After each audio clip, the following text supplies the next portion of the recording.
like they just started that towards the end of the year, right? Like, I mean, this is relatively new, like the whole Relatively stream, right? and it gives something for the audience out there to kind of watch and see a little bit different than what they're used to seeing, you know? Yeah. It's like a screen, but it's actually high stakes because I believe that you can actually win cash from that tournament. There's a prize pool? Yeah, there is a prize pool for that. That's why people are, teams are actually taking it very seriously. They really want a slot in that. It's not even a tournament. It's like more of a community thing, yeah. Yeah, community thing, basically. But yeah, because there are prizes at stake, that meant that whoever faced Team Spirit back then was very serious about the game. They really wanted to win, and that's always has been. So all I'm trying to say here is that Team Spirit from the western part of the world have just recently won an important community tournament that is very serious, and you can honestly say that they are good enough to challenge even the best players from Indonesia, one of the top regions in MLBB. So, yep, Games of the Future are going to be housing a lot of good names when it comes to big organizations in Mobile Legends. Yeah, that's why I think Team Spirit's one of those teams that you just always look forward to watching. I feel like that's true to many different titles, but it's great to have them here, of course, too, for MLBB. And, we know those players really well. We know that lineup has a ton of experience, should still be the boys, that we're used to seeing. Kid Bombo, One Shot, Sunset Lover, Hiko, Sawo, those guys. Right. And I feel like, back when they started really making a name for themselves would have been M5, like before, like I think around that time. I mean, they did already individually as individual players before, but under the banner and then eventually of Team Spirit, they started really making a name for themselves, and nobody will forget the whole video and meme of Kid Bomba. And I feel like he himself as a player has really kind of developed over the years that we've got to see him compete. And so I'm excited to see them compete here, of course, because like I said, this is almost in a way it's like a preview of what we're expected to see in the ending run of the MLBB esports tournaments here. And so I'm wondering how that works too for the players, man, because obviously there's so many competitions going on right now that like some of these players literally like flew in from one place to here to Abu Dhabi just recently, right? And it's like, I hope they're well rested and they have everything that they need to prepare for this, because but what a good time it is, I feel like, to be an MLBB fan or an MLBB player. Like, you have so much opportunity to go ahead and watch and prepare for. All right, so the match is going to be starting soon, everyone. So just wait for a little bit longer. For now, just to add to what you just said, Naiso, because of the existence of many international tournaments for the teams that we have, in just a span of 2 weeks or maybe 3 weeks. If you look back, the start of maybe November, it was the last week of November up until today. We've seen so many international tournaments, even federation tournaments, right? Like the Southeast Asian Games. What that means is that we have a preview of the metagame, or at least a preview of the old metagame, which meant that teams will now have so much to watch, which hopefully then will improve the quality of gameplay that we're going to see from the teams. And although there is a big patch right now, I'm sure that because it's day number 1 of this patch, some teams will just, they're just going to be experimenting some of their strategies. But at the same time, they might also just play what works. Maybe just look at a hero, for example, like Zushin, and maybe just, deprioritize it a little bit, because Zushin was quote-unquote nerfed. She was, I was gonna say she was kind of nerfed. I think even the mechanic to grab heroes and bring them. I think it's got like a cooldown now, like 4 seconds, if I remember right. Looking through the patch notes or something. But like Jushin had to be nerfed, man. Like there was just there's some heroes, that kind of needed. It was their time, and I feel like there's still some heroes that need to be adjusted. I think one of the most interesting ones from the patch, like that I really wasn't expecting, was like even aside from the roams, like that's a whole discussion we can have later on, but like even for example the Hayabusa one, I think I'm wondering how that's going to affect some of the prolific Hayabusa players, Kyrie, King Kong, all our junglers out there. Like the fact that his shadows don't go as far, like I think it's a 20% distance like change, if I remember right. It's something like that, like how that would affect, because like they're so used to him going a certain distance. Like it might seem like a small change, maybe I'm overthinking it, but the fact that he doesn't go as far now, it's like, all right, now I got to be a little bit closer to get the retribution off, or what have you. So no, dude, I think that it's a massive change, honestly. For me, mainly because distance changes are so important especially for assassins, So honestly, with that Hayabusa change, I think that's where teams will again deprioritize the hero, I would say. But anyway, we have the draft in front of us right now, and this is definitely a start of the first game, and it is indeed the guy named Error 404, and there's still Zord in there. So where's Error 404 going? So Chibi Chibi's Chibi's the one that was replaced by Error 404. Okay, so then wow.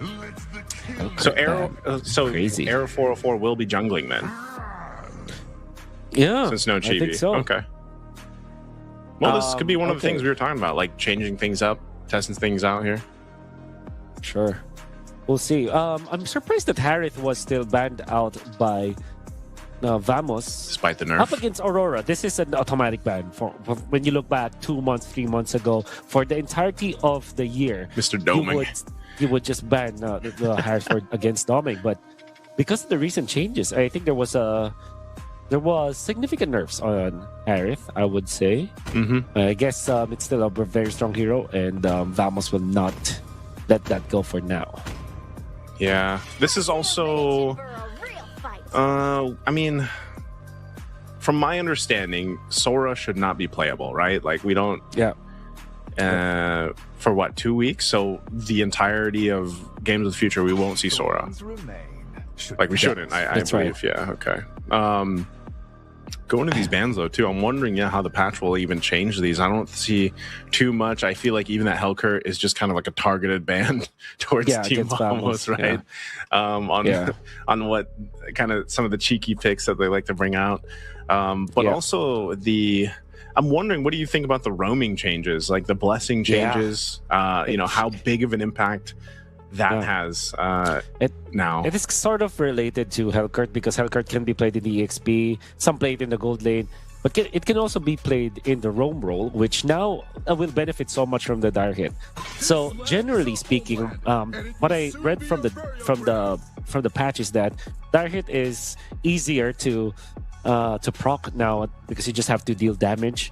But all of the roamers are now I think the word that I'm going to use here is rewarded more if they are aggressive, and if they're aggressive meaning they deal the damage or they reveal their opponent so much, because now the golden XP that you get is it increases as your level increases as well. So you have to get to a certain level first, and then you can increase it. So all in all, if you're more aggressive, if you're more active in the map, if you're playing with the blessing and the conceal and direct, whatever blessing you chose, then you will be more rewarded. So I think there's a lot of roam focus nowadays. That's why you banned out this Hellcurt.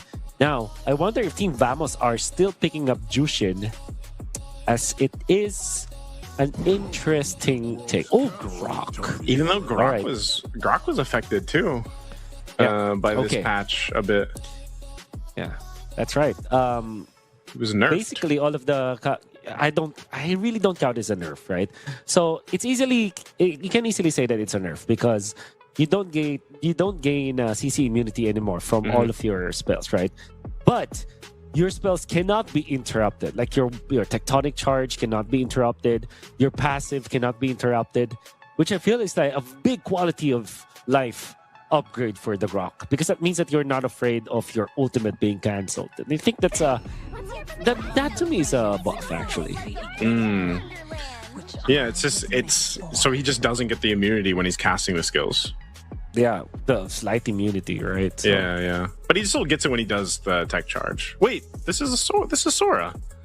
No, but right? I think they're not allowed to play it. They can click it. Maybe they're just showing it. They didn't lock it in, so I would like. Yeah, I mean, every time we have a new hero, it'd be nice to see it. But from my understanding, maybe they're even asking. But I don't expect to see Sora, at least for now, for games of the future. We'll see him in the future, but not this future. So it's going to be a Farsa and a Fanny, though. Fanny gets picked up with the Farsa. Over on the other side, it looks like Aurora Gaming is just going for the control. Nothing too crazy. We've seen Demon Knight play the Fredrin many times. They've also got UA on a signature pick himself, so to set up around those objective takes. We are seeing how increasingly valuable some of those first turtle fights still are within the game in the current meta. And then you've got the CC over here too. And you see the little bit of change they did with Vengeance as well in this patch. They did a little bit about that. And I guess they just... Technically, they call it a nerf too, but it's the damage taken to the attacker. Right, so I think they reduced it by like 10% or so. Yep, by 10%. Yeah, from 40 to 30, something like that, or 45 to 30, somewhere along those lines, which I think is more of a balance than it is a nerf. So it is still pretty good. I don't know why they actually had to change it. It didn't feel like it was overpowered, since you can really just play around it. But generally, that affects CC, which is picked by Aurora right now. And interestingly, there is a ban of the X-Borg and Hilda on the other side. Now, what I'm curious about is that will teams now go back to picking up the marksman gold laners? Because there was a change for the gold cards. Now we get 40% extra gold from it, which is interesting because that will make it so that gold laners will get to their timing faster. Now, on the one hand, you would think that, marksmen would really benefit from this. On the other, you would say, maybe the fighters also benefit from this, because that means that they will get to their item timings faster, which means that they can rotate faster as well, which kind of means that, surely extra gold will benefit marksmen. Yeah.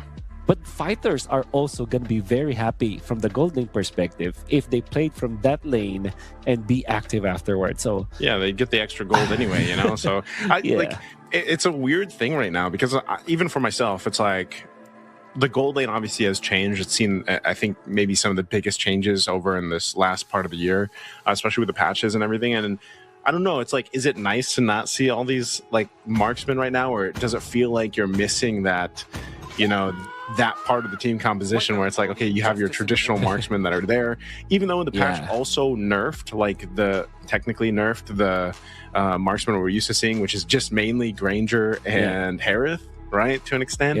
But I don't know if those changes that happened with this patch that just came out is enough to bring back that staple marksman lane. You know what I mean? I think you are right in saying that, even if it's fighters and they go for it, they'll still enjoy that extra gold from the siege minion, and I don't know, maybe we see some teams kind of test that out here in the days to come. It's been a while even since we've seen like a Moskov pop up in the lane.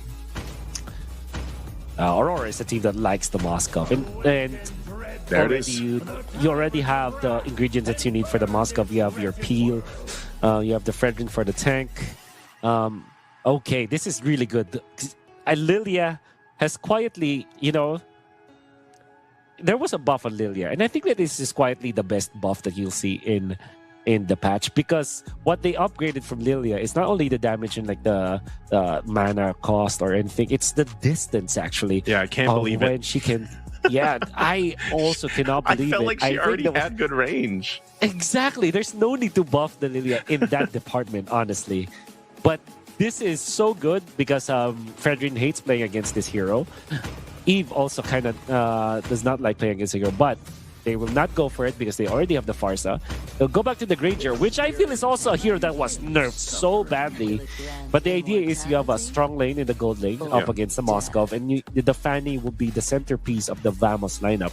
Now, for Aurora, there is a buff for the important healers that we have right now, which is Estes, Angela, and Rafaela, but they will go standard.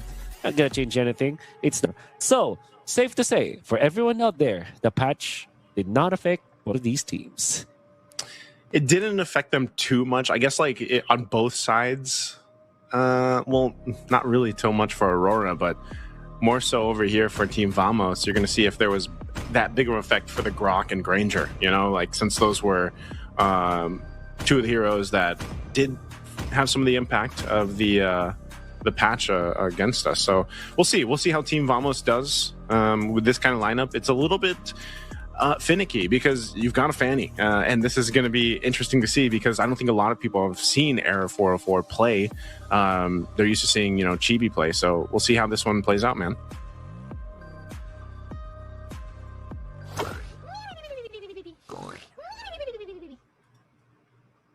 Okay. Let's go ahead and jump into the game. This is going to be game number 1. Team Vamos versus Aurora Gaming Philippines jumping in this. Wolf, who's got the stronger lineup here? Okay, so I don't like seeing the Granger right now because of the nerfs that I've seen, and I think that Aurora Gaming has gotten their comfort composition. So I would really feel that it's Aurora Gaming that will have the advantage right here. I think the Fredrin with the Eve is just a very good turtle taking kind of lineup. I think that they have all the tools to protect their Moskov, and Moskov is also great versus the Fanny because of the stun. But we'll see. It's going to be dependent on the execution. Error 404. We don't know if this is Chibi or, well, it's actually Error 404. Will not be able to steal that orange buff. Okay. So part of this too, is he actually going to go for this kill on Light? No, he's just going to put pressure here.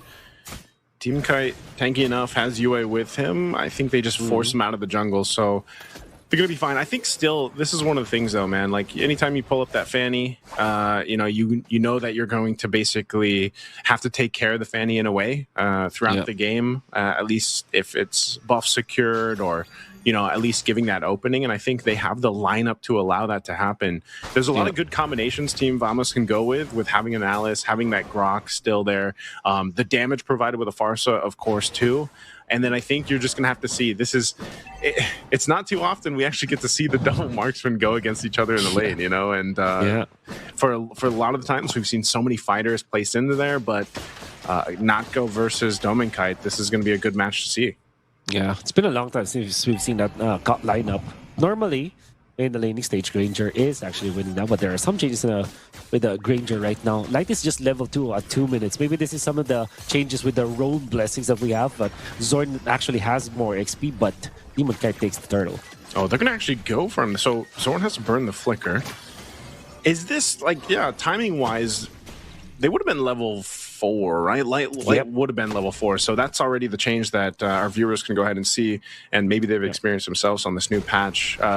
Do you feel like that was warranted though? Like that change needed to happen? Were the roams getting too much XP and gold? No, I don't think it's too well. Honestly, it's not warranted. Roamers are not getting that much XP and gold, but I think it just I think MOBB forces us as roamers to be more aggressive, and so far Zorn has been very aggressive. He actually stole a buff away from the Fredrin. Oh, he did. Okay, Demon Kite's going to use the Retribution to go ahead and stomp Error 404 from going a little bit further. Also, by the way, I believe even the Retribution, the what is it, the icy one? The icy one was affected as well through the patch. It's a little bit less slow, if I recall correctly. Dominkite will be spotted out. Some extra gold going to Natko right now as they're forced off. Ooh. But he still got the gold card though. Yeah. With the spear, so good for Dominkite. Doesn't lose too much in that one. So that's it. Team Vamos are doing the right moves, punishing this Moskov pickup because it is actually not the best when it comes to keeping himself safe in the laning stages. So what they did was to apply the pressure in that area and actually put this outer turret energy shields up to just 10% as of this moment, which actually meant that this Granger will have a significant amount of gold lead over this Moskov. Right now, it's 700 right? Yeah. And with the Sky Piercer and the boots, this is going to be a great start for Natco. Yeah, Natco just showing that that Granger little nerf didn't hurt too much, at least so far in the lane against a Moskov, who traditionally does take a little bit longer to go ahead and build up. We know that Trinity items are still really important, both to these. Oh, whoa. Light's going to actually jump in already. There's the feathered airstrike coming down. Light is going to return it. Oh, he falls first. Clarkoon gets a kill. UA finally picking one up. They're going to go ahead and trade it the 2-for-1. Natco joining the fight, but he's just forcing Aurora back. Turtle's up for the taking, though. Demon Kite will start it up. Meanwhile, Dolmen Kite just trying to catch up here in terms of the gold. He's going to clear that bottom lane, that gold lane. He was going to try to get some extra gold off that turret, but he won't be able to. Maybe he gets the gold crab here. So Demon Kite securing the turtle, and Dolmen Kite fine in the 2v1. Yeah. Double lane coming out from Natco. Demon Kite slowly catching up, has the Roshan Scythe right now. And during that purple buff invade coming out from Aurora Gaming, Light actually landed a massive ultimate. But most importantly, Demon Kite timing his taunt against Error 404 that actually led to the death on that Fanny. And Aurora Gaming have one significant amount of momentum right now. Yeah, they're going to break out again. Error 404 going down in his side of the jungle. Demon Kite too, as Natco picks up a kill. Zorn's quite low. UA is going to go ahead and zone them out, but the buff will still be there. So it's just junglers. Junglers' bodies in the jungle falling for that one. That's very unfortunate for Aurora Gaming. They might have taken down Error 404, which is massive already, but they gave a kill to Natco, and that's a Sky Piercer Granger. A kill onto the Granger right now would be good, but I think that he dodged some of that. No, Dominic Kite cleans up the kill. Oh. Good pickup there. They needed that because Domikite's still playing catch up here. So now that he gets that kill and he slows down at the scaling from Natco with that kill, also burning the flicker. So unfortunate for him not to stay alive in that. This gives Domikite time to catch up. And again, Moskov is a little bit different, right? You kind of just want to go ahead, farm up until you've got at least the 2-3 items, more so the 3 items that you need. Yeah. So he's just kind of playing this kind of control right now. And the rest of the team of Aurora is the ones that actually have to make things happen. Yeah. And Light's been doing that. I mean, he's pretty proactive. You don't see Benang pop up too much anymore. Still quite annoying, especially with that. Whoa, Edward. Ooh. Edward falls. Edward falls. Oh. And the Fanny was so oddly far away. I think that there was a they're going to go for coming out from Zorn. Oh, tech charge. There's Light. Natco's going to want to fall under the turret. And now they're going to look for more. Siska trying to get away. Throne of Ruin going to be used too. Gets 3, but I don't think you can run away from this. Light still working for it, but Arrow 404 is back. He's going to be able to go in the mid lane. Oh, Domikite was caught in the mid. Goes down. Arrow 404 gets some revenge. Team Vamos is fighting it toe-to-toe with Aurora Gaming. Oh, man. Extra moves coming out from Aurora Gaming. Punishing themselves in that clash in the mid lane. Dominic Kite actually lost his life after some of the extra movements coming from Aurora Gaming, but they did take out Natco once again. So that's back-to-back deaths on the Granger. And the Sky Piercer is going to hurt this Granger even more. And the fact that Dominic Kite got into a kill before that happened made him catch up a little bit. Might be almost caught up when it comes to the gold. But now, Aurora Gaming are going to take this turtle very easily. To the fact that they also took out some of the members of Team Vamos. It's going to be Error 404 trying to go for the Moscow, but there's somebody guarding him in there. That's a Badang, which is one of the natural answers to the Fanny. And Aurora Gaming, I believe that they have all the tools that they need against his Fanny. Oh, caught here again with a tech charge. Edward goes down for the second time. A lot thrown at him, though. That was pretty much a feathered airstrike, a tech charge, all thrown at him. I think even Throne of Ruin was used there. Yeah. However, I think that's very unlikely, very un-Edward-like movements coming up from Edward.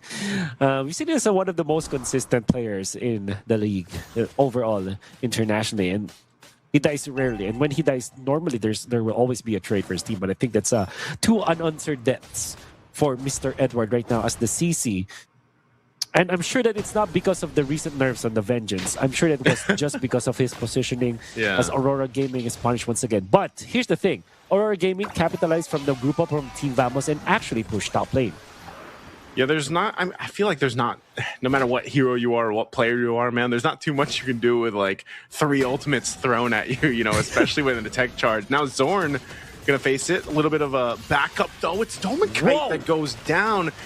Clockhoon is just doing so much damage with this Farsa, man. It's the burst is insane still, and I mean, even a Farsa is one of those heroes that has been a mainstay throughout the meta, but every single time the Farsa is picked up, you're reminded just how much burst damage she has. Yeah, that right push in the mid lane is one of the death zones for Aurora Gaming. How many bodies have dropped in that specific area where the Moskov is laying down right now? Edward just died in that spot, and now it's going to be Dominkite. I think it's high time for Aurora Gaming to either avoid that area or secure that area. Because it seems like Team Vamos are just flourishing in this part of the map. Yeah, they want this tier 1 in the mid, man. They've been working for it. They're set up around it. The Lord is up now. What I'd like to see if Team Vamos can actually go ahead and objectively fight around this Lord pit, because for the previous Turtles, it's mostly been Aurora Gaming Philippines that have had that control and really set things up for them. Again, this lineup allows them to do that. But that's one of the things. Team Vamos, they've just got to go ahead and manage the Moskov push. You can see Arrow 404 waiting up there patiently. I'm not sure if he's actually going to try to make a play up here, but things are getting in position for the Lord take. I think Arrow 404 has to make a decision too if he's going to actually stay up here and make his way down there, because if he waits too long, Aurora Gaming will actually go ahead and start this up. And it's this fight for the control around that Lord. Oh, wow. This mid control from Team Vamos is prompting a lot of movements coming out from Aurora Gaming. I wonder if we can see some of the stacks for the Granger right now for the Sky Piercer, because I believe that it's quite low because he died twice afterwards, but he then regained 1. So 3 items available now for the Granger, 3 items as well from the Moskov. You talked about this, nice, about the 3 items. I call it the... I hope you're ready for this. I call it TIPS. T-I-P-S. Tips? It's 3 item power spike. 3 items. Dude, I like that. The tips. He's got the tips. Yes, right sir. now, he's got the tips. They're going to fight for this Lord. Oh, a tech charge.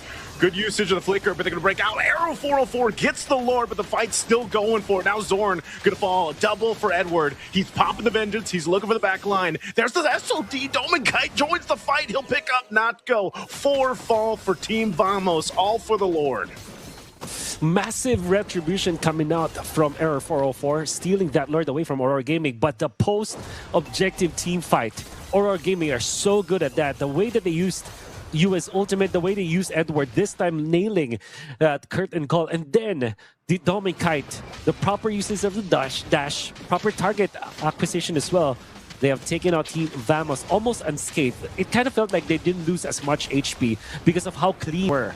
Team Vamos were so focused on taking that Lord, was stealing away that Lord, that they did not set up their box properly. Natko was under a lot of duress. Zorn's ultimate wasn't properly utilized, and Clockun wasn't there to deal enough damage against the important members of Aurora Gaming PH. Oh, look massive at post-Lord to team fight. Oh, he finds Notgo. SOD lands. Dominkite goes for the kill. Notgo falls. Good information from Light. Dominkite's still going to be up for now. Gets the space and will pick up another, but it goes to Edward. 2 fault for Team Vamos. Light does this so many times. He waits patiently in that bush. Again, this is the map. This is the deadly grass, and it's deadly with Light there. Conceal's going to be used. Going to put pressure here in the mid lane. Wall thrown up. They're going to have the space turret fall down in the mid lane. UA dropping down the RWM, and they'll clear out this wave and most likely just back off, taken down at the tier 2 here on that bottom side. Again, it was so quick how fast this kind of just turned in favor of Aurora Gaming after that last fight and then another one. So Team Vamos in a position to go ahead and just try to make what they can off these lanes, push with what they can with Arrow 404, and luckily he's able to get out of there.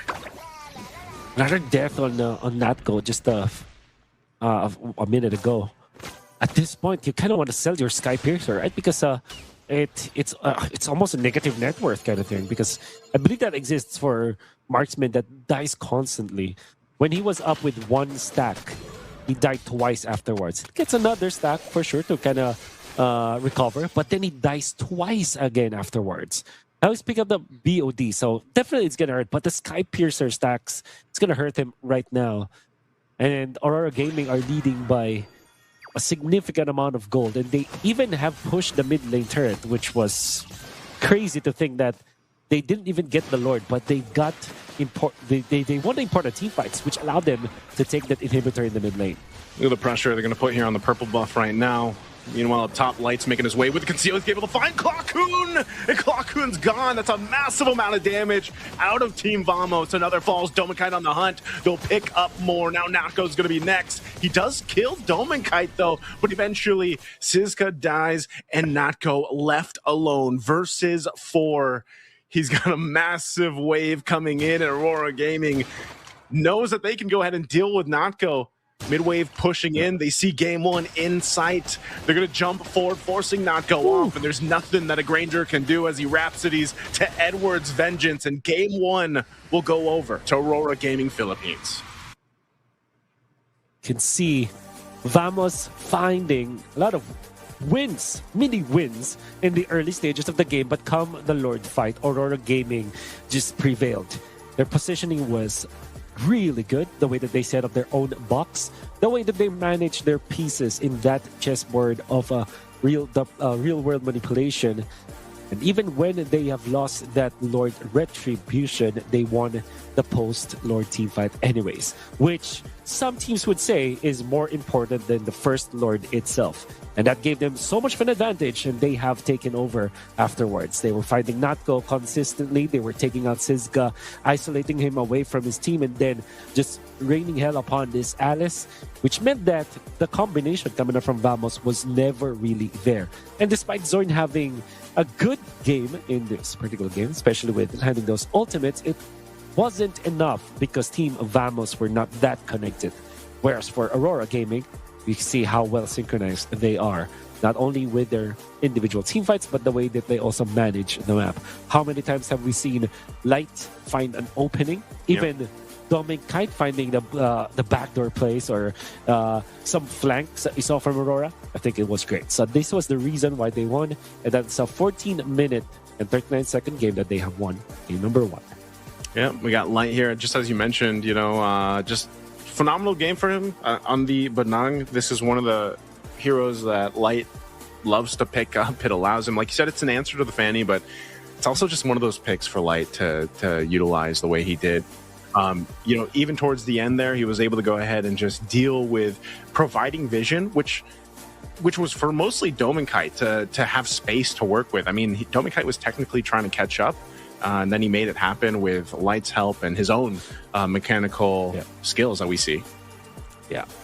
Don't worry, that's just game number 1 of this best of 3 series. We will be back after a very short break. Don't go away, because Digital Games of the Future Abu Dhabi 2025 will be back.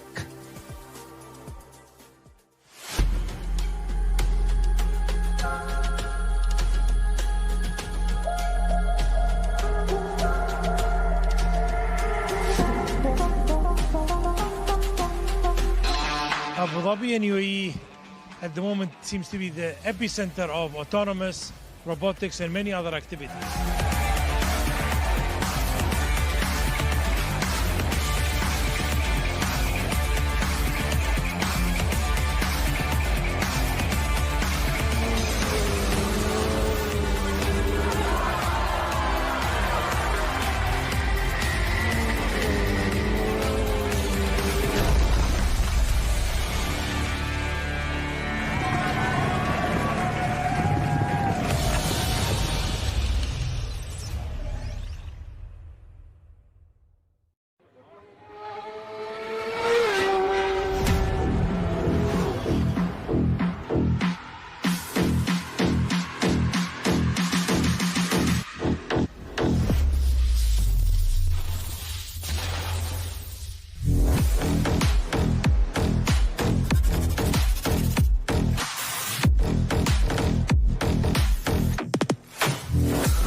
Back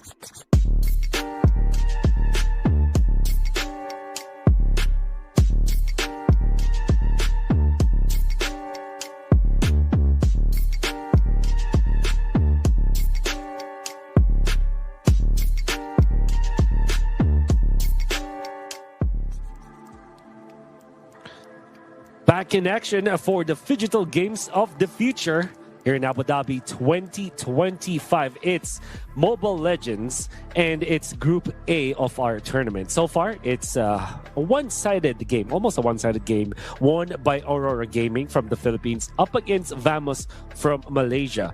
This is a best of 3 and we're heading to game number 2 quite soon.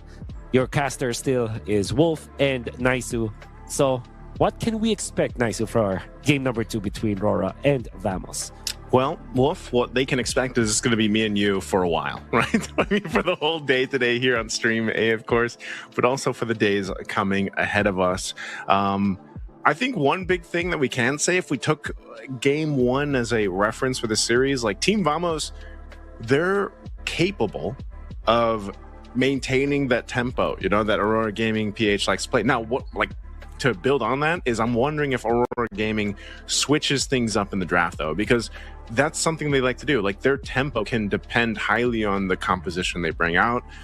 We've already talked about quite a bit of already, like, the potential changes that this patch that hit today could change, you know, and I feel like if we look at game 1, like we saw a little bit of that effect, you know. I'm sure over the course of these series today and even over on the Stream B, I'm sure they're talking similar things, because that's always something that I feel like even the viewers, or let's say the more casual players out there for MLBB, look forward to, is like to see, all right, what's the new updated tier list, or what are the pros doing, you know, after the patch here? What have they changed? And I feel like we'll get a glimpse of that even today alone, just because there's so many matches happening here in day 1 of Games of the Future. And one thing I'd like to see is some of these other heroes pop up. You know, I feel like, again, there's potential room for that to happen every time we have a patch, which is great.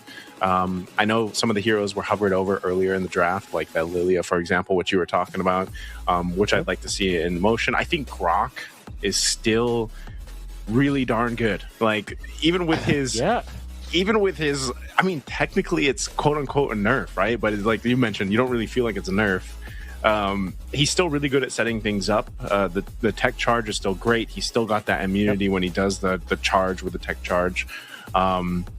You know, it's just, you gotta, I guess if you're a Grok player, you're a Roam player out there, you kind of just have to approach your fights and maybe like use your abilities with a little more thought process than just like barreling on through like a big rock, you know? So let's see what happens here in game 2 draft.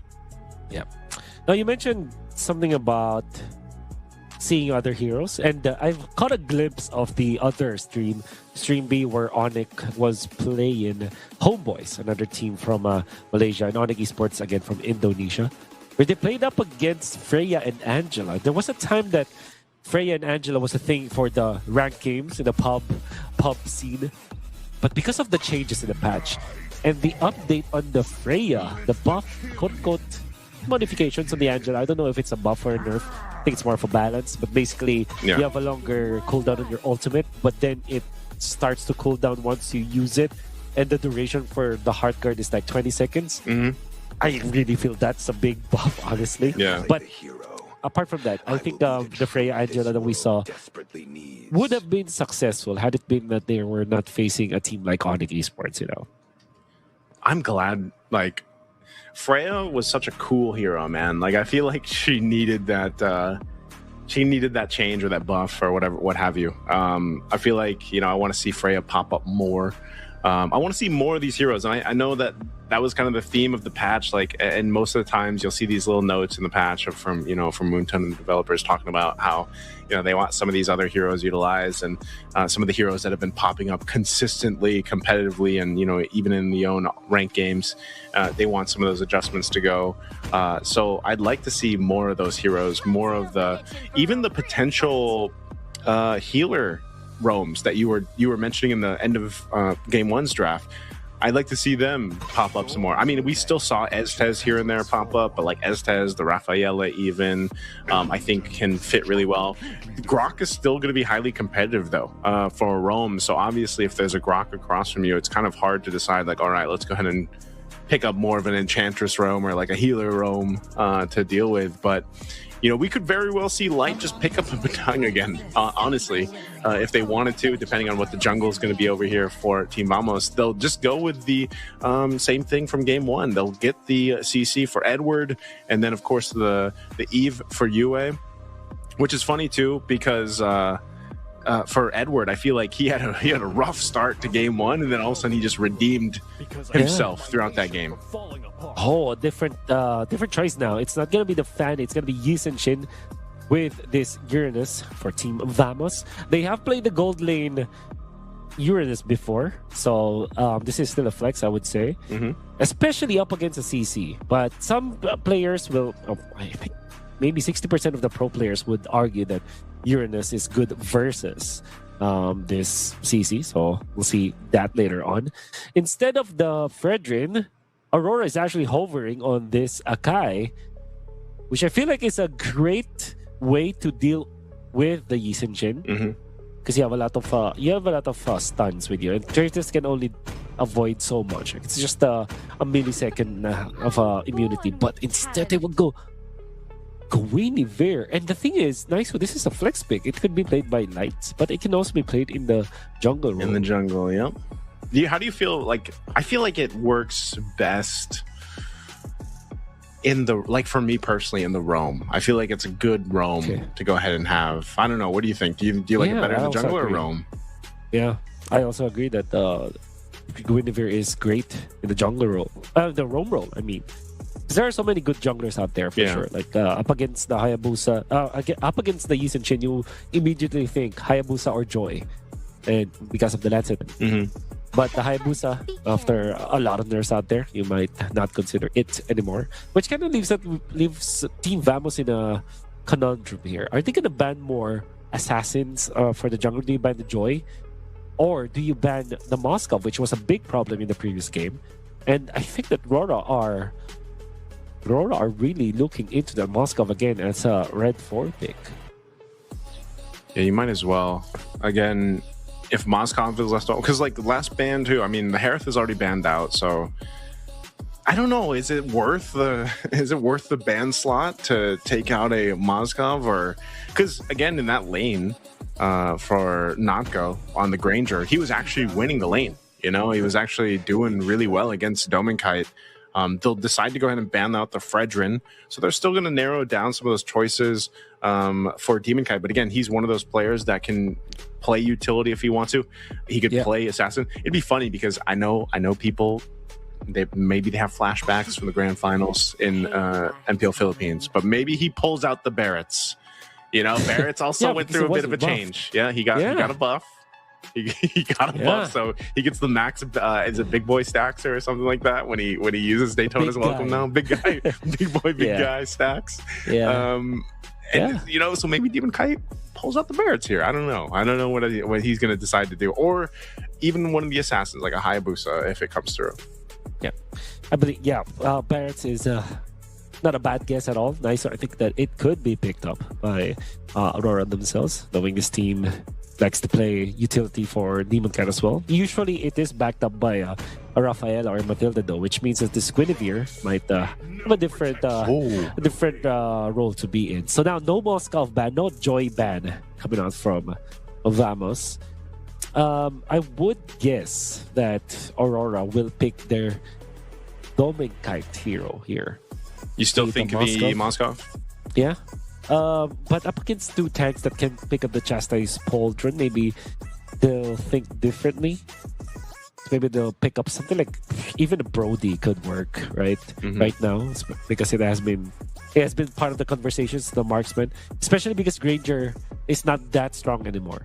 But knowing Aurora and how much they like that Granger, I don't know. Are we playing in?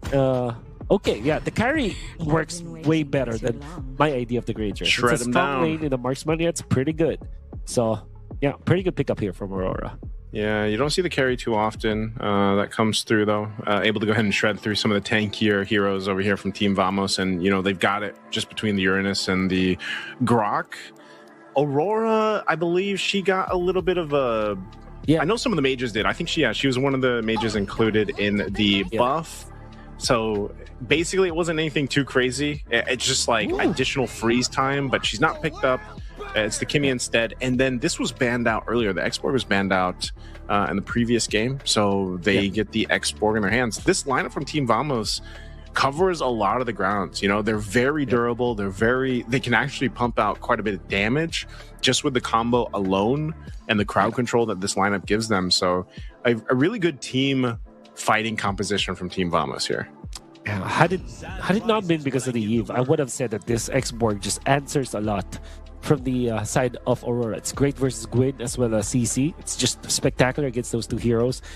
Carry hates playing up against this X-Borg, be it from the XP lane side or being from the gold lane. However, because of the presence of the Eve, you have already the nuke damage that you needed to take down the Firaga armor, right? And this was even complemented with this last picked Khalid, which will be the roamer. And we can confirm that this is a jungling Guinevere that can deal a lot of damage. So up against this Yi Sun-Shin, you have a lot of reach. So even if the Yi Sun-Shin uses Traceless to dodge the stun, there's just so much dash and initiation that can come out from this Guinevere that they can really catch up. And also, a jungling Guinevere actually is very fast when it comes to taking out the creep. So this aggressive composition, once again, coming out from Aurora might be the stronger lineup.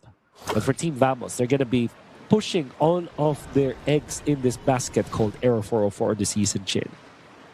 Okay, well, like giving the information over here, he's just going to go ahead and spot things out. Yeah, Guinevere in the jungle, I mean, I know we talked about them earlier on too, but I can't remember if it was exactly Verso Time that decided to play the Guinevere jungle too, I think it was. Yeah, I think it was Verso Time, and they had a really rough game and then a really good game on the Guinevere jungle, and it's one of those things that it can work relatively well, but the execution's got to be there.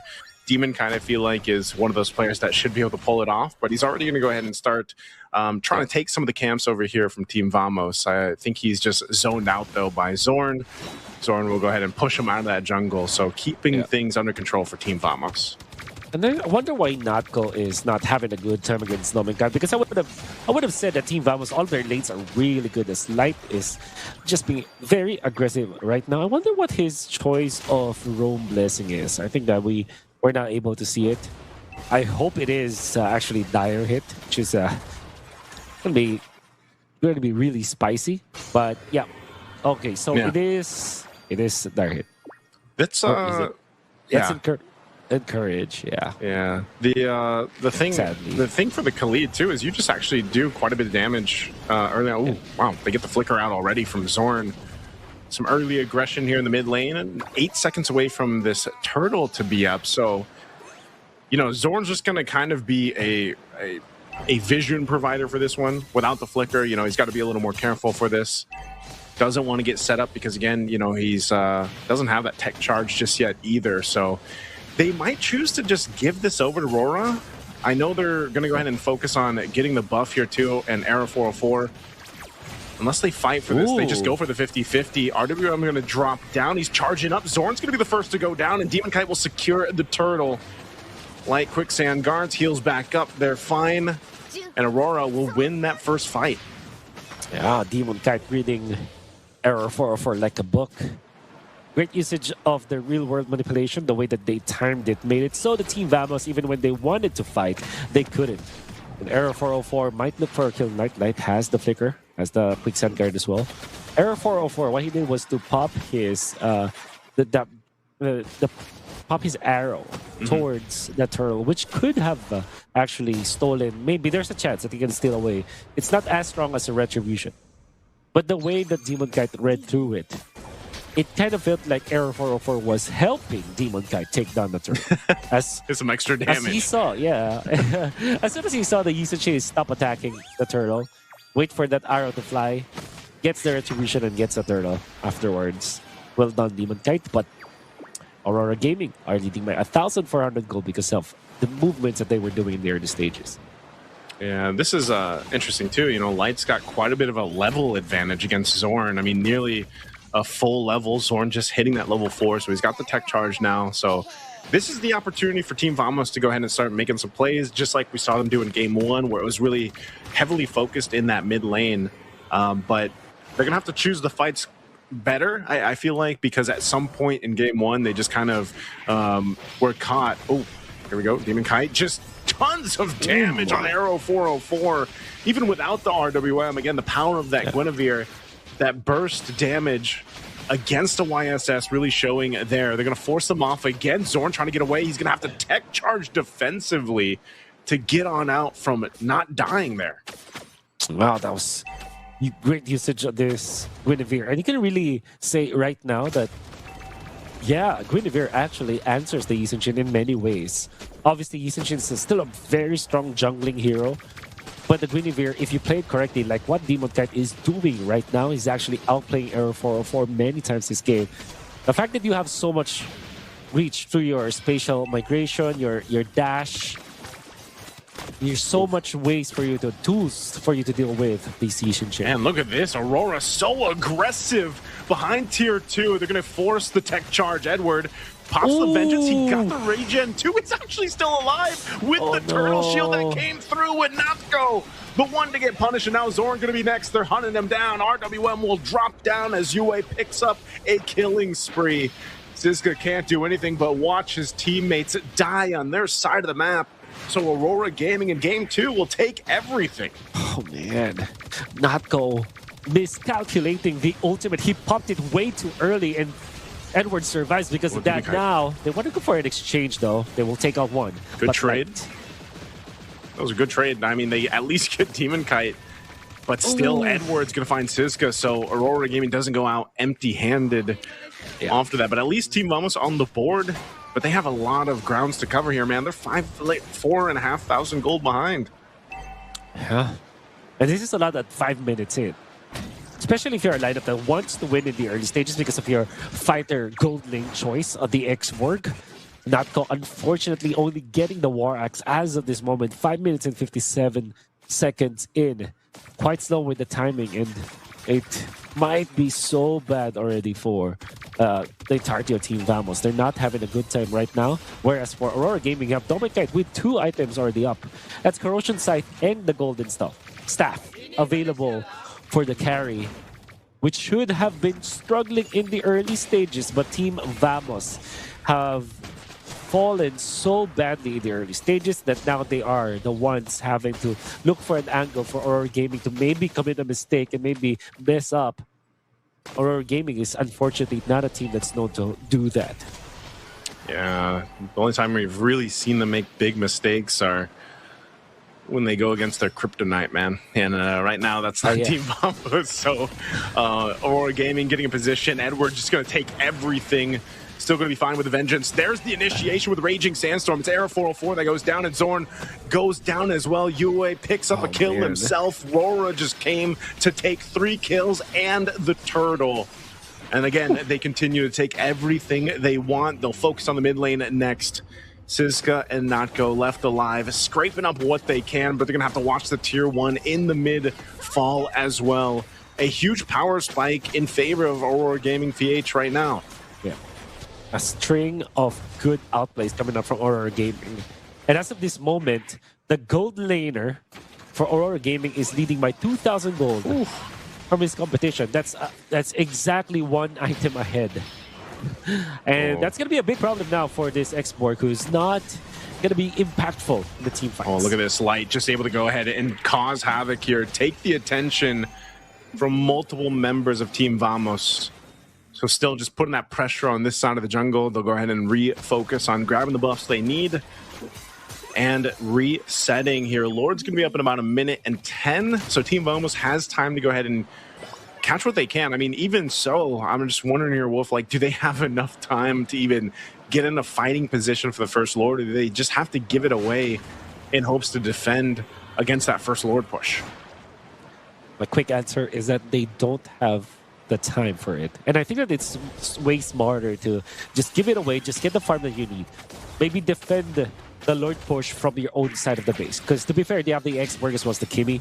So they have the range and the wave clear to do it if they group up together. But it seems like Aurora Gaming are, speeding up this push as they have already taken out the inhibitor turret in the mid lane before the Lord has spawned. Yeah, they take out tier 2 already on bottom, mid, top. Shields are going to be in jeopardy too here soon. 10 seconds away from that Lord though, and Aurora Gaming still holding on to almost a 10,000 gold lead up at this point. It's almost scary if you think Team Vamos decides to fight them for that first objective, and it might just not happen. They're going to go ahead, plant themselves up in the mid lane, and that's what happens when you lose, especially these tier 2 turrets. You don't have the space to work with. You're at a big space disadvantage. Siska giving the information. Lord's going to be obliterated so quickly here by Aurora Gaming, and so they will go ahead and get ready to march towards these base turrets of Team Vamos. And that's one of the hard things about this composition, man. They have so many options to go ahead and start a fight if they want to, and force Team Vamos to respond to them. And that's what Aurora Gaming PH is so good at doing. They're going to work on these holy shields, trying to get these down already before the Lord. Look at that burst from Dominkite. Again, he's locked in on the items here. Not go to, trying to clear that out, trying to hold on to the shield, but the Lord will be making its way down that mid lane. You can see how many units Dominkite is able to jump from. That's how far he can close the gap against Team Vamos. And he actually made the play wherein he jumped so that he can steal away the purple buff. And now there's really nothing that they're giving to Team Vamos. The Lord push now commences for Aurora Gaming. Lord's going to go ahead and get ready. Shields are going to pop up top and mid. They'll clear out the wave. So Aurora Gaming might not be able to get too much more unless, once again, with this next wave's pushing in, if they decide to go ahead and fight. So we'll see if Team Vamos has a plan of their own on defense, trying to manage these waves and the potential forced initiation from Aurora. That off. Big push coming down the bottom lane. 2 cards out there, but the defense is going to be there for Vamos. This is the strength of their composition. Error? Whoa, Error's going to get jumped on here. He went in from that backside. Now Edward going to go down, but they're going to trade it. Zorn for Edward for now. Yue dropping down. He's going to Divine Glaive. Ooh. He can't get Notco. So close. Even with that burst on this Eve, but their next target is this top base turret. They're still going to be putting the pressure. Light leading the charge, trying to get the space that they need here. Notco now trying to go ahead and clear out that wave the best they can. It looks like so far so good for Team Vamos. They're going to be able to maintain what they can here. Yeah, Notco survives again. Zero of HP. Air 404 wants to defend. They have taken out Dominkite, which for Team Vamos is already a big win. The fact that they have not lost any of their inhibitor turrets is sort of a good sign for Team Vamos, despite them losing a lot in the early stages of the game. Yeah, we did say that when it comes to the defense, they have the X-Borg, they have the Kimi, and then if you add in the Yisun Chain on top of that, they do have a lot of wave clear on their side. They have to do more though, but the punishes were good. We cannot deny the fact that Team Vamos have found the right openings to take on Edward as well as Dominkite.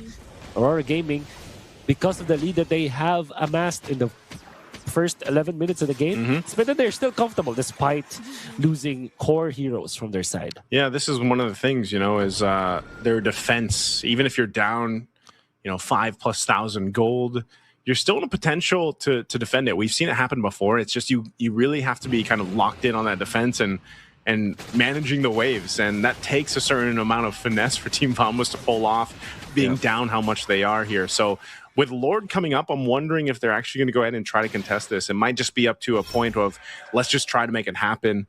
A Conceal is going to be used. Light does have an Immortality. He'll be able to spot out Zorn and Error 404. So they give the signal to start this Lord up here. It's going to be about half health. Light leading up that charge. A Mountain Shocker is going to be used. They're going to force Aurora off of the Lord. So it goes for a bit of a reset, and they won't commit to it just yet. They know some of the resources are already down here over on Team Vamos.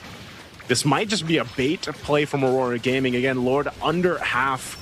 Siska up front. Zorn, but Dominkite's going to secure it. Light just on 3, able to go ahead and take everyone out. with that Raging Sandstorm, and now Last and Standing going to be used too. Siska falls, just melted down.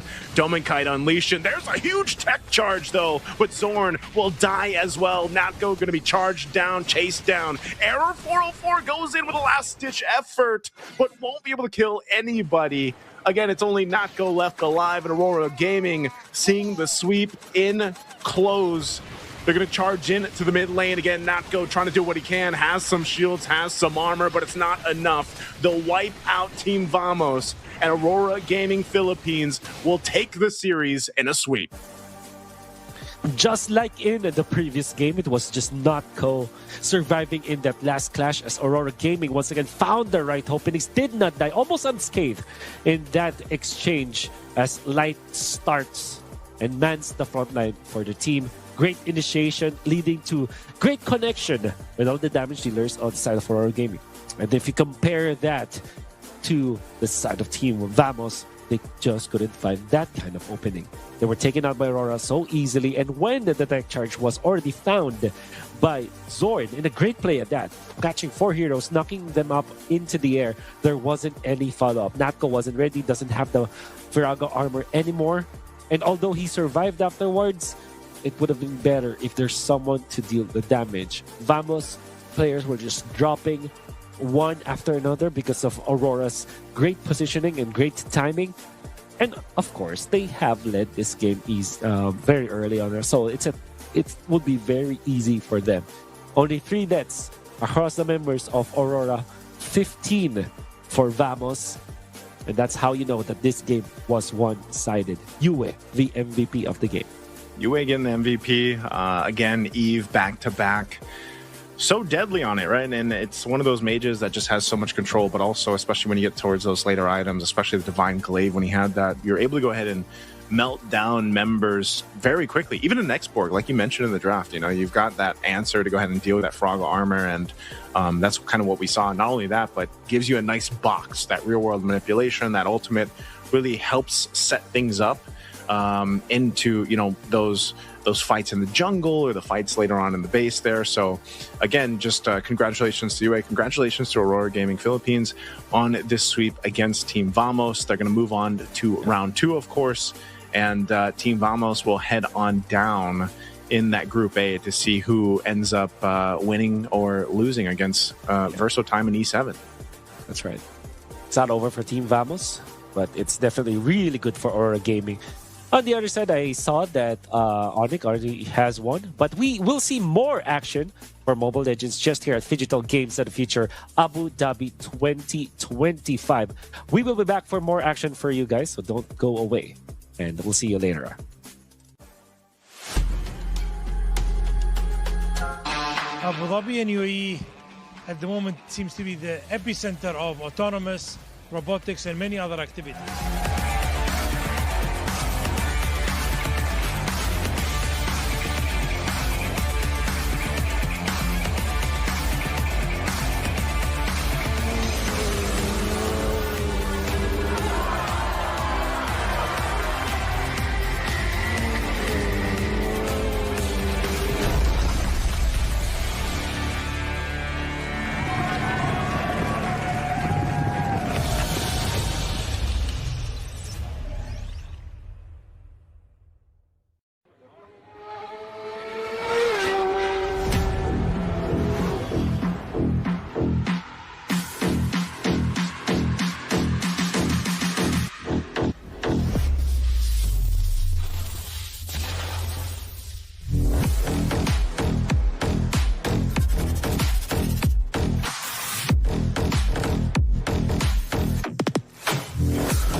We're here to win. Let the best win.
We're here to win. Let the best win.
We're here to win. Let the best win.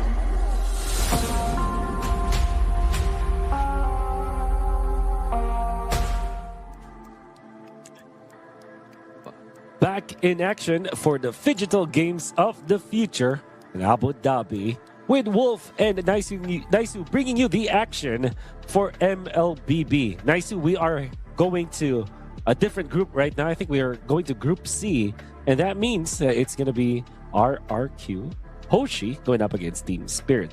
But before that, what have we going in our group stage rankings, Naisu? Yep, so we got, I don't know if that's updated at least for Group B, but yeah, so it looks like Onyx, so it is Onyx went to 2-0, and then we'll still have to find out about the remaining matches, of course. But yeah, now that we go over here to Team Spirit and RQ Hoshi, man, I don't know about this one because it's, with Team Spirit, they've been obviously the strongest force over there in the EECA region. Off of their recent tournaments. I believe, if I recall, they swept their grand final as well, and that's one thing that we've been talking about, how Team Spirit just is for a lot of people, a lot of the international viewers out there, like this is a team that they're going to be very familiar with. This is a team that stands out for a lot of people. And like I was saying earlier on, I was like, this is a very a strong team that ends up on a lot of people's tier lists when you go into these major tournaments and big international events. And for good reason. And for RQ Hoshi, again, a team from Indonesia that has probably the biggest fan base, like I would say.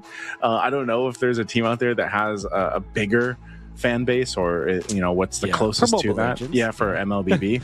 I will say this though, like RQ Hoshi in their recent regional professional league, they definitely didn't perform the way that a lot of people are used to seeing for RQ Hoshi. I think they struggled here and there.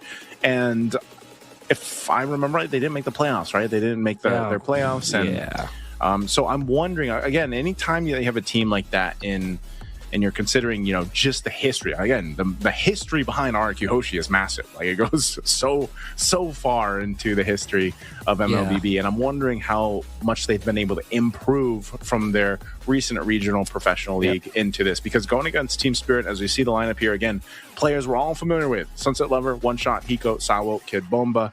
I honestly feel like for RQ Hoshi, this is going to be a big test for them. Team Spirit is like I said, they're mechanically gifted across the board. Again, Hiko, one of the youngest players in the competitive scene. I think he made a name for himself alone when he got like a Savage, one of the first Savages in M6, if I remember right. M6, yeah. And just in general, there's a lot of good talent here individually that makes Team Spirit such a solid lineup, a solid team. And even veterancy, man, with like Sawa and Sunset Lover here. I think it's also the chemistry that they have built all throughout these years. I think so far they have been together for 2 years now, most of them at least. And even before M5, which happened 2023, December 2023, which was the big breakout league or tournament for Kid Bomba, he has already played with Sawa for a long time. So there's a lot of chemistry going on in there. While for RQ Hoshi, this team has been successful before. They have not yet gotten a championship as these five, but they were able to represent Indonesia just a year ago. So that's Rins, Dairen, Setsujin, Toy, and Edok. Now it is true, they have not made it to the playoffs of their league, of the Indonesian MPL League, just recently. And that is the very first time that this organization wasn't able to get into the playoffs. If there's one thing that we can say about this team is that they are strong. They have just struggled. But right now, they have a new leader in town. I believe that Coach Pao from the Philippines, who used to coach RRQ Kaito from the Philippines, is now part of the coaching staff. He's not the head coach just yet, but definitely there's a lot of impact in there. So we'll see if this changes, because I think as far as changes goes, that is the only big change that RQ Hoshi has undergone in the past few months. So maybe this is something that can make the RQ Hoshi fans rejoice a little. Yeah, I'm wondering what the effect of having Coach Pao having Coach Pao in the lineup is going to have. I know, he's been in you can call it the RQ ecosystem. He's been in the kingdom for a while, man. Like working with the MDL team, of course, RQ Kaido and everything. And I think Coach Pao's experience as a coach, I could say you could see the positive effect that he's had on a lot of the players out there, and especially the younger talent, right? But I'm also wondering, how that I've always wondered, and maybe you have some insight on this, Wolf, because I know you've interviewed a whole lot of, talent and coaches and staff, and I'm wondering how maybe if it's difficult at all, like where you have to go ahead and communicate with the players, being from the Philippines, and then he's working with Indonesian talents, and of course you're gonna have like a translator there and everything else, and a co-staff there to help you out. But that's what I'm wondering, and how difficult it is I wish we had like some documentary out there for some of the coaches that jump to like different leagues, and then it's like they kind of talk about their experiences and like because obviously not just a language barrier, but like building the trust like with these players who have been playing for like a long time, and then that effect that Coach Pao would have here for this roster. So, but my quick answer to that is very, very difficult. It's a daunting task, and not everybody can actually overcome it, especially when the organization wants immediate results. Yeah. One of the main criticisms about RQOshi is how quickly they cycle through their imports, be it from the coach, be it from the players, right? Yeah. And we have learned along the way that in order to be successful as an import, you gotta have to put in a lot of time in there. That's why Onyx Esports, for example, have built their house around Kyrie and Coach Yeb. It wasn't that smooth in the first few weeks that they've had, but eventually they got it because it was a lot of time that they had to do it.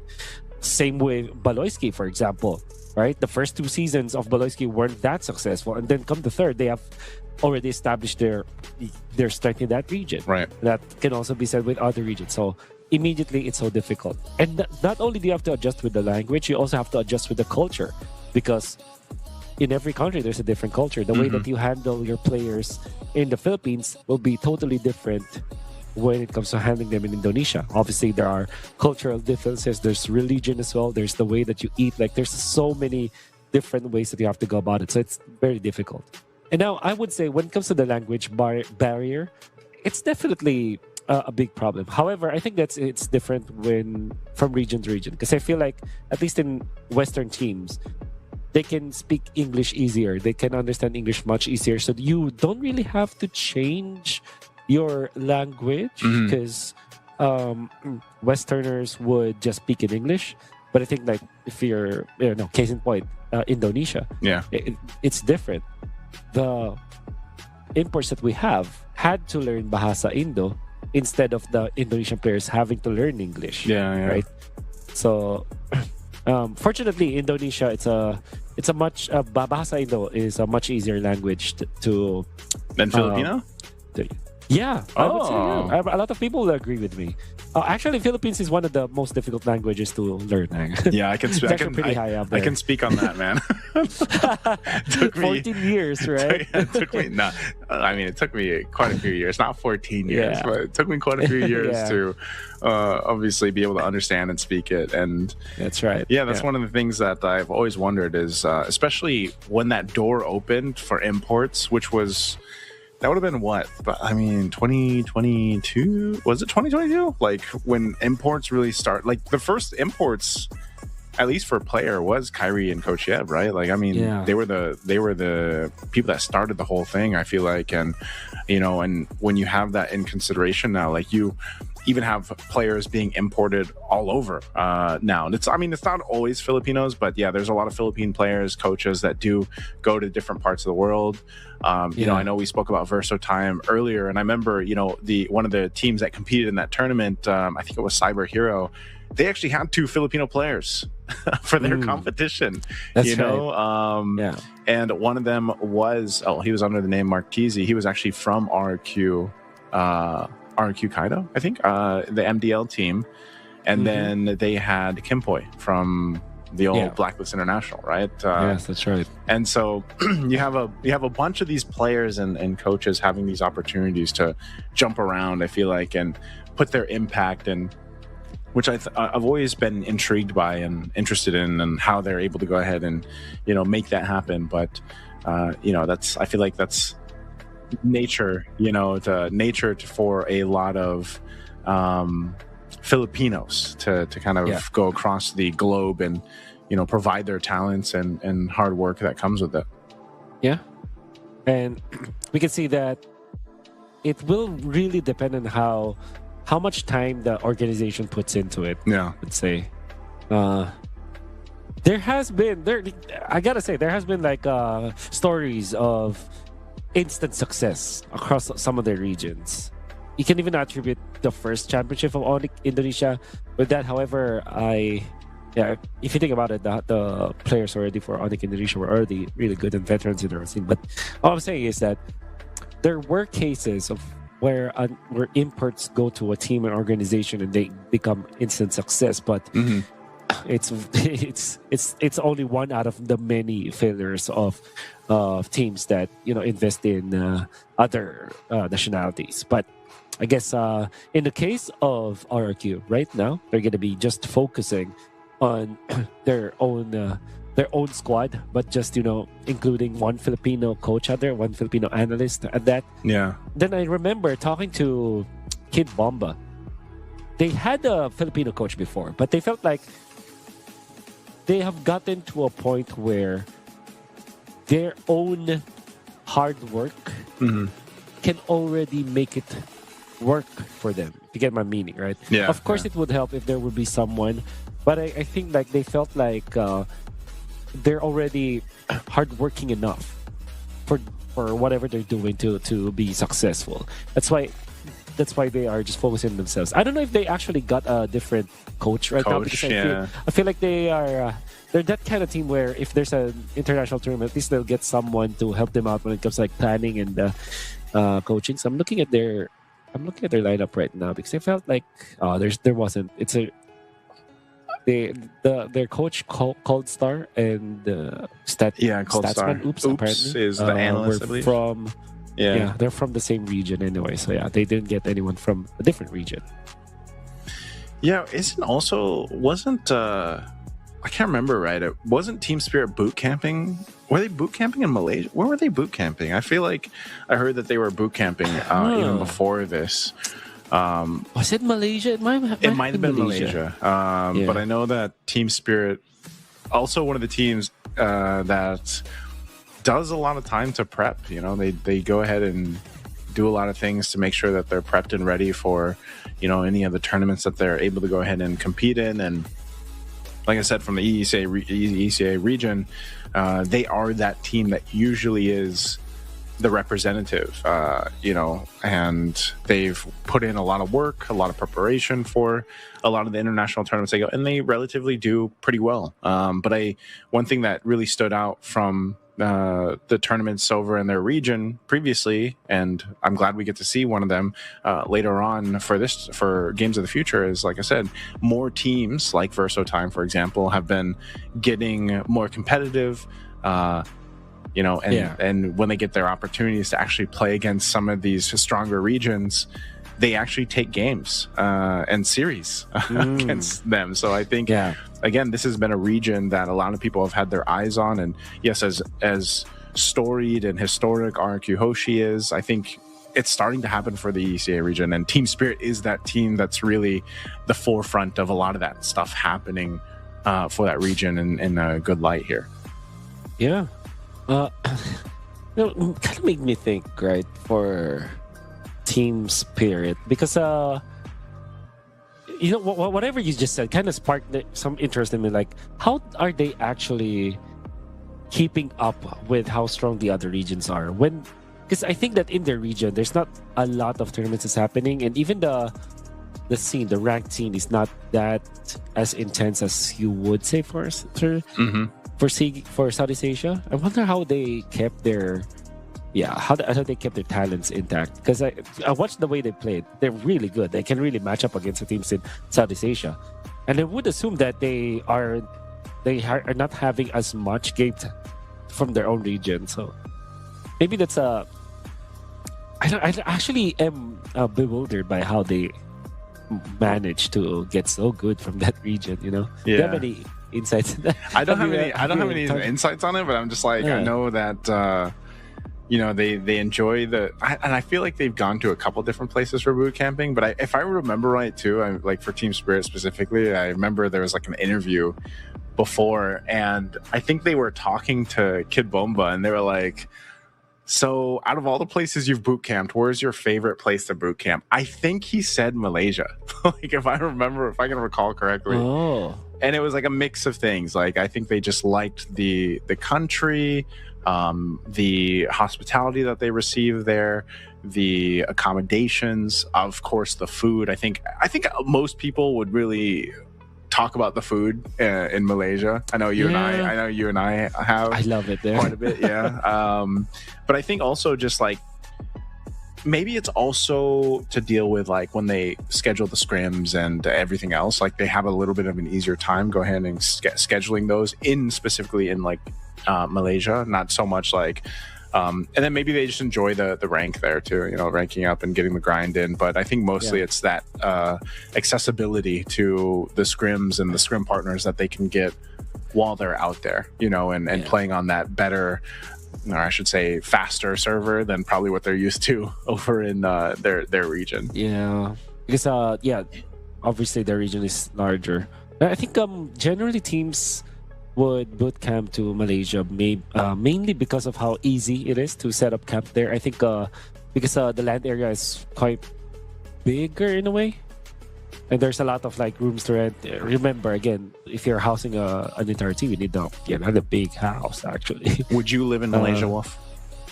Would I live in Malaysia? Would you live in Malaysia? There's Malaysians listening, so I mean, yeah, I mean, all right, that's given that I will have a guaranteed job there, right? So guaranteed job. Yeah, I mean, like yeah, no. if there's a way to actually live there, yeah, I would, dude. Oh my, dude, that got me scared. That guy, I thought it was. I was showing us a different thinker out there, but yeah.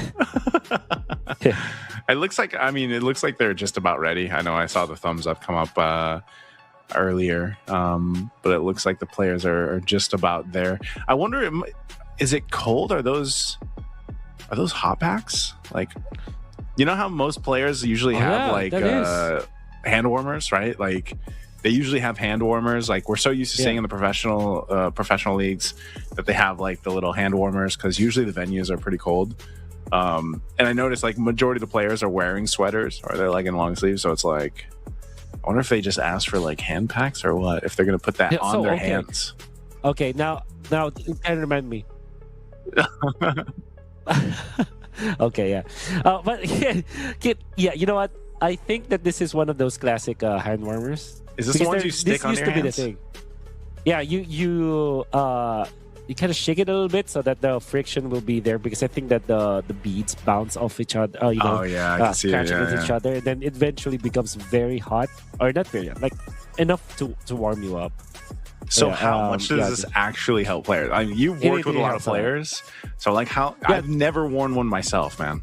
Okay, so yeah, this was the thing before, and the thing is, it's quite expensive. The hand warmers. That's why. Yeah, this one's you should take a look at your local e-commerce app. Look for hand warmers, and for sure at one piece, it's not that expensive. You're probably gonna be okay with that. But imagine like 6 people right now. You're seeing right now every game. Yeah, like that. So that cost will go up. That's why in the Philippines or in most of the MPLs that we've seen, they're just given like what you call this, like ice packs, but instead of it's hot water that they put it there. They just put hot water in it.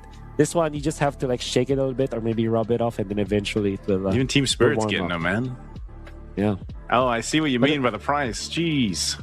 Yeah, you looked at it, right? Yeah, it's not expensive like per piece, but imagine of how much you use it. Hey, back in my day, we just did finger warm-ups, stretches, you know? You know the pointer finger thing? I don't know if that applies here, but yeah, obviously I will say this, like if you ever woke up in like a cold room and then you tried to play MLBB, like your reaction time is going to be slower, right? Like if your hands are freezing. Coach Pao needs one too, clearly, to go ahead and help him with the draft. It looks like as he's got his as well. But yeah, we should be just about ready to jump into the draft here. I believe everybody's in the lobby. It's just they're getting ready to go ahead and get in, and we'll be underway with this game here shortly. Yeah. Dorms. Can't believe it. But I wonder what will be the approach now for the teams that we have, because our Kihoshi are a team like they're that kind of team that will be experimental, especially with going up against Team Spirit, who probably does not know what they look like right now. Because I think that we have not seen much of Arkihoshi since they didn't qualify to the playoffs. So that meant that their last game was what, October? October, yeah. Maybe. Yeah, it's been a while. So that's it's been a while. So whereas Team Spirit's last game was just a week ago. Just a week ago, yeah. Yeah. Or just a couple weeks ago or something like that. You know, and I don't know. I think a big, like I say, for a lot of people, it was like, well, this patch, you know, how's the patch going to affect any of this? And I think if we look at our first series alone, I don't know. Would you say it didn't change it too much? I mean, I know it's just like just one series, right? But you feel like it didn't change it too much? Yeah, I don't. I would say that it didn't change too much because the teams that were successful in the past games that we've seen just played very standard. I think the only hero that was not considered at all, which was one of the staples, was Gatotkacha. Imagine how much we've been picking Gatotkacha. First picking Gatotkacha even. It's like first pick or first two picks. That's always the case for Gatotkacha. Okay. I think, so I would say that there's nothing much I should expect from Gatotkacha. I think that we are going to a very quick break for everyone out there. We are just sorting out some of the tech issues right now, but don't worry, we'll be back for RRQ Hoshi going up against Team Spirit in just quite a while. Don't go away, because Digital Games of the Future in Abu Dhabi 2025.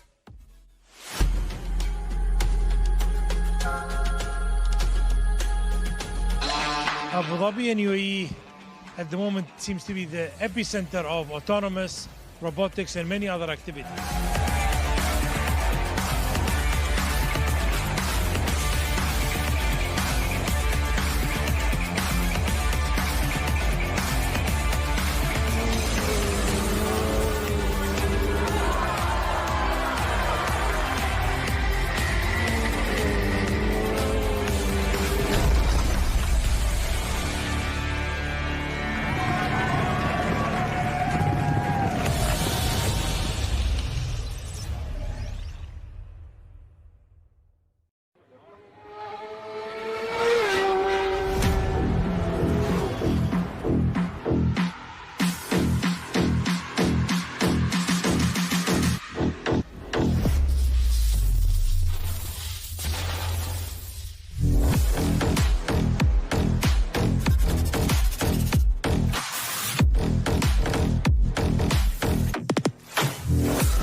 We're here to win. Let the best win.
We're here to win. Let the best win.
Hoshi Mobile Legends action. It's Team Spirit going up against RRQ Hoshi, the first game of the first round of this group.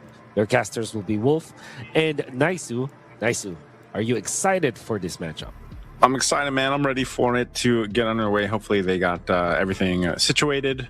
I know the players had to go ahead and get something figured out there, of course, but it looks like, yeah, we are going to be jumping into the draft here for game 1 to get this underway. Again, it's a best of 3 if you guys are just tuning in. So thank you for everyone being patient with us while we get things situated. Again, day 1 is always, takes some time to get things smoothly going, but eventually we'll be to this game, and it is going to be Flying Clouds.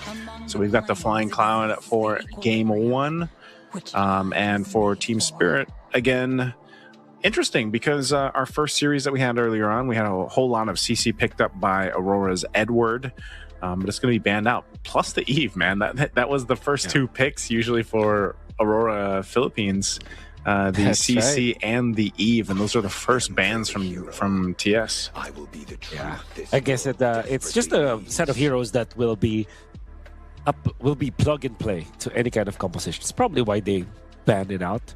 And we know for sure that you don't want to give the CC at all. For Team Spirit, though, I wonder what their priorities will be, because I feel like they're that kind of team that wants to play the assassins as well. But at the same time, we know that Hiko kind of plays those farm-heavy marksman or gold lane choices, right? So usually that is typically paired up with utility junglers nowadays. We'll see if that will be the case for this game. It's going to be Kimmy as the ban for Team Spirit. All right, what does R&Q take out here? These are somewhat different bans, right, than what we saw in the first series. Other than the Kalea. Kalea's still pretty strong roam. Obviously, great setup potential. Yu Zhong popped up a lot in recent tournaments too.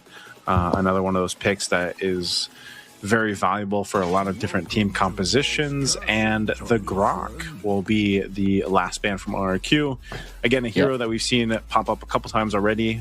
Went through a bit of a, I guess technically it's a nerf, but it's not, Grok is still not good, man. So first pick for sure. What are we thinking here?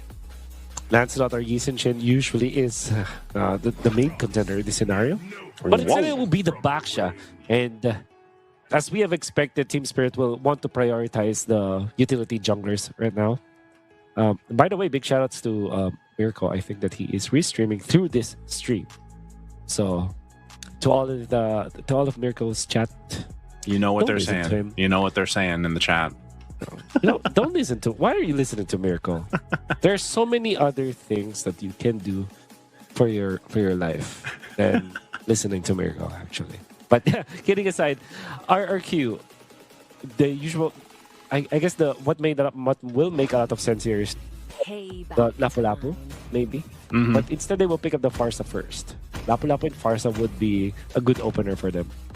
I was going to say, this one, he's got to support his region here. This is currently his GOATs. Any team any team. I know he's got a lot of GOATs out there, but right now I'm sure for this one, I'm sure he has a hard time deciding too, because I know a lot of people actually are a big fan of Team Spirit, especially lately, and especially of Hiko. Again, I think a lot of people will be watching to see that's here. Wow, gets picked up. So that front line, that durability is pretty stacked. By the way, Gamakacha went with a little bit of a change on the patch, so now that's right. That second skill, you actually get more taunt and also more distance the longer you charge it. So before you would just kind of use it and he would have that full distance, full charge. Well, now you actually have to charge it up. So take that as you will for Gatakacha roam players out there, but it is a change, and I feel like Gatakacha is still one of the top picks right now for the roams. I definitely love playing the Gatakacha, but I think because of the nerfs, you really have to adjust your playstyle. You can't be just running around. You're not as free as compared before, but you still have your important kit. You still can easily peel for your team. You can supplement with this Revitalize no matter where you are because of the Avatar of the Guardian. You can be a little bit more aggressive because you can just utilize the AOG to get out. Sometimes that happens. Generally speaking, you're not as strong as before, but you're still your kit is still there. So I think that's the reason why they still picked it up. I'm actually surprised that they have an early priority for this Valentina, which is great versus the Farsa. I mean, when it comes to like utilizing the ultimates, but at the same time, you don't know if this is an actual good pick. But we'll see. At least he has an ultimate to copy. Now, Naisu, what I'm also surprised about is this priority on the Yi Sun Shin. We already know that the Garrett Catch as well as the Baksha was picked up by Team Spirit. And usually, Baksha is getting picked after the Yi Sun Shin. So the fact that RQ still picked this up kind of raises some questions, but we'll see if this will be effective.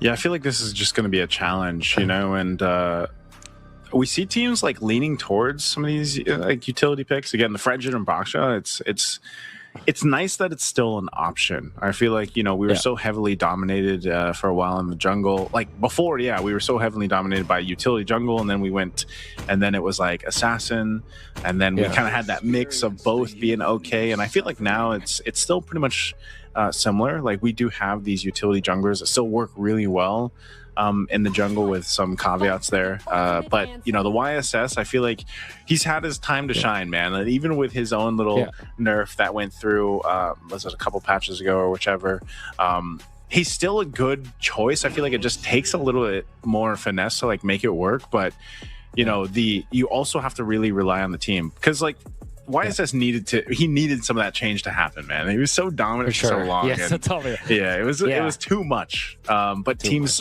played it so much, and they're so used to that ability to go ahead and set things up and provide a lot of damage, and of course the vision that comes with it, that I think you do that. But then you support it with the lineup, and the Cho might help a little bit, but again, they could get in a position that they're just out durability. I don't know if that's an actual term, but especially if this Edith gets locked in, man, like they have so much. But they also have a Valentina. So that burst that comes with a Farsa just goes over to Team Spirit. You know, so it's like this is a whole lot of front line to deal with, like a whole lot of meat to get through if you're RQ Hoshi. Edith gonna be the pick. I really expected the Moskov to be there. We already mentioned about it in early stages. Harith is getting considered by RQ Hoshi. A strong lane has been nerfed significantly, I would say. It's not as strong as before, but it still fits the bill when it comes to what kind of gold laners can fit well with the Yi Sun Shin.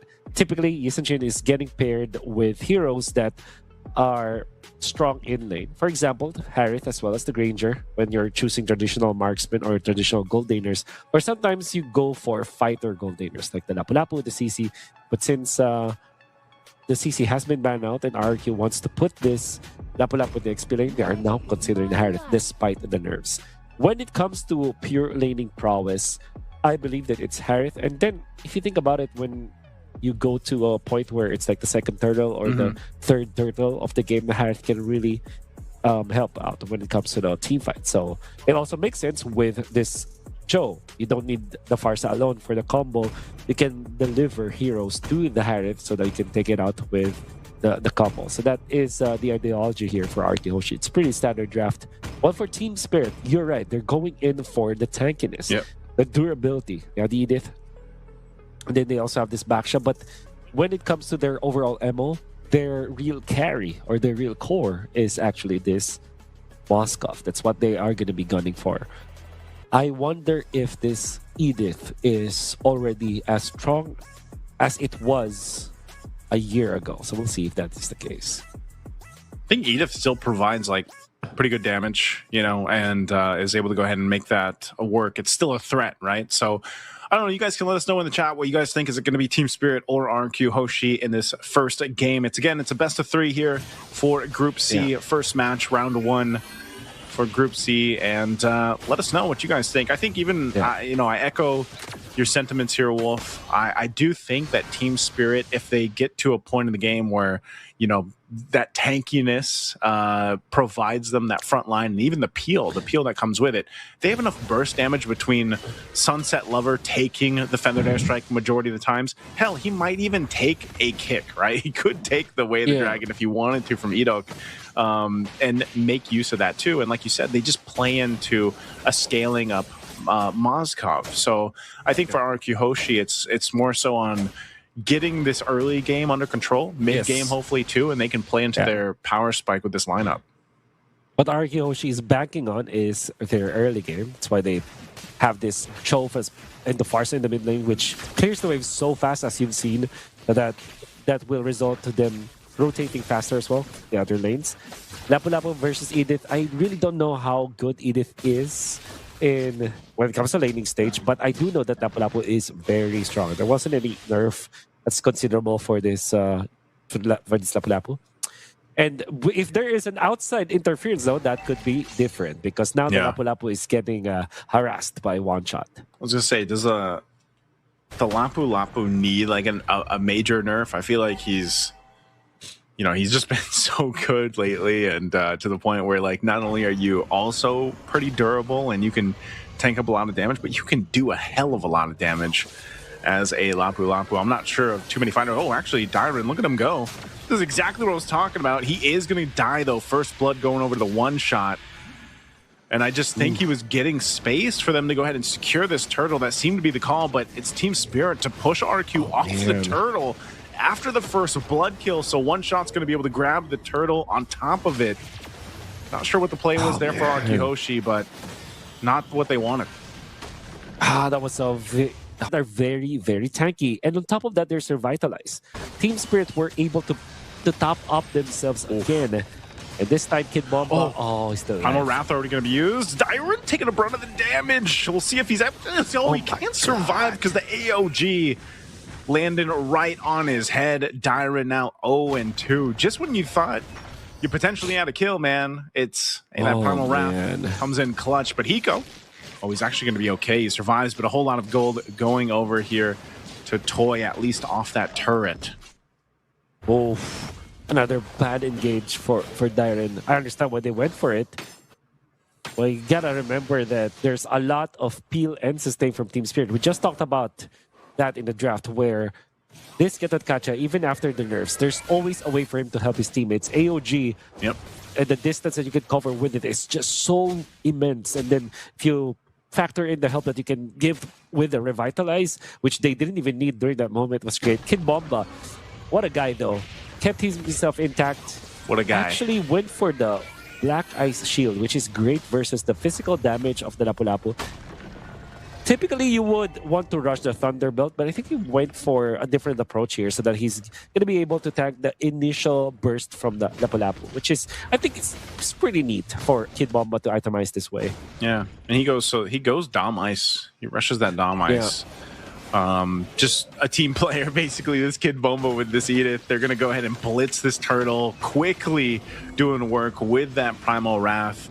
And it's going to be up to RQ Hoshi to kind of make a play somewhere. They don't want this to continue on at this pace because they will get to a point where, once again, this lineup of Team Spirit will just kind of survive through the burst damage that RQ Hoshi does have right now until later on they can transition into hoping that, Toy gets the items that he needs and the Harith is able to make something work. There's the kick, though. Feathered airstrike on both sides happening here. Sawa won't be able to survive that burst, even with the Revitalize. So a good play from RQ Hoshi to make something happen in the mid lane. Yeah.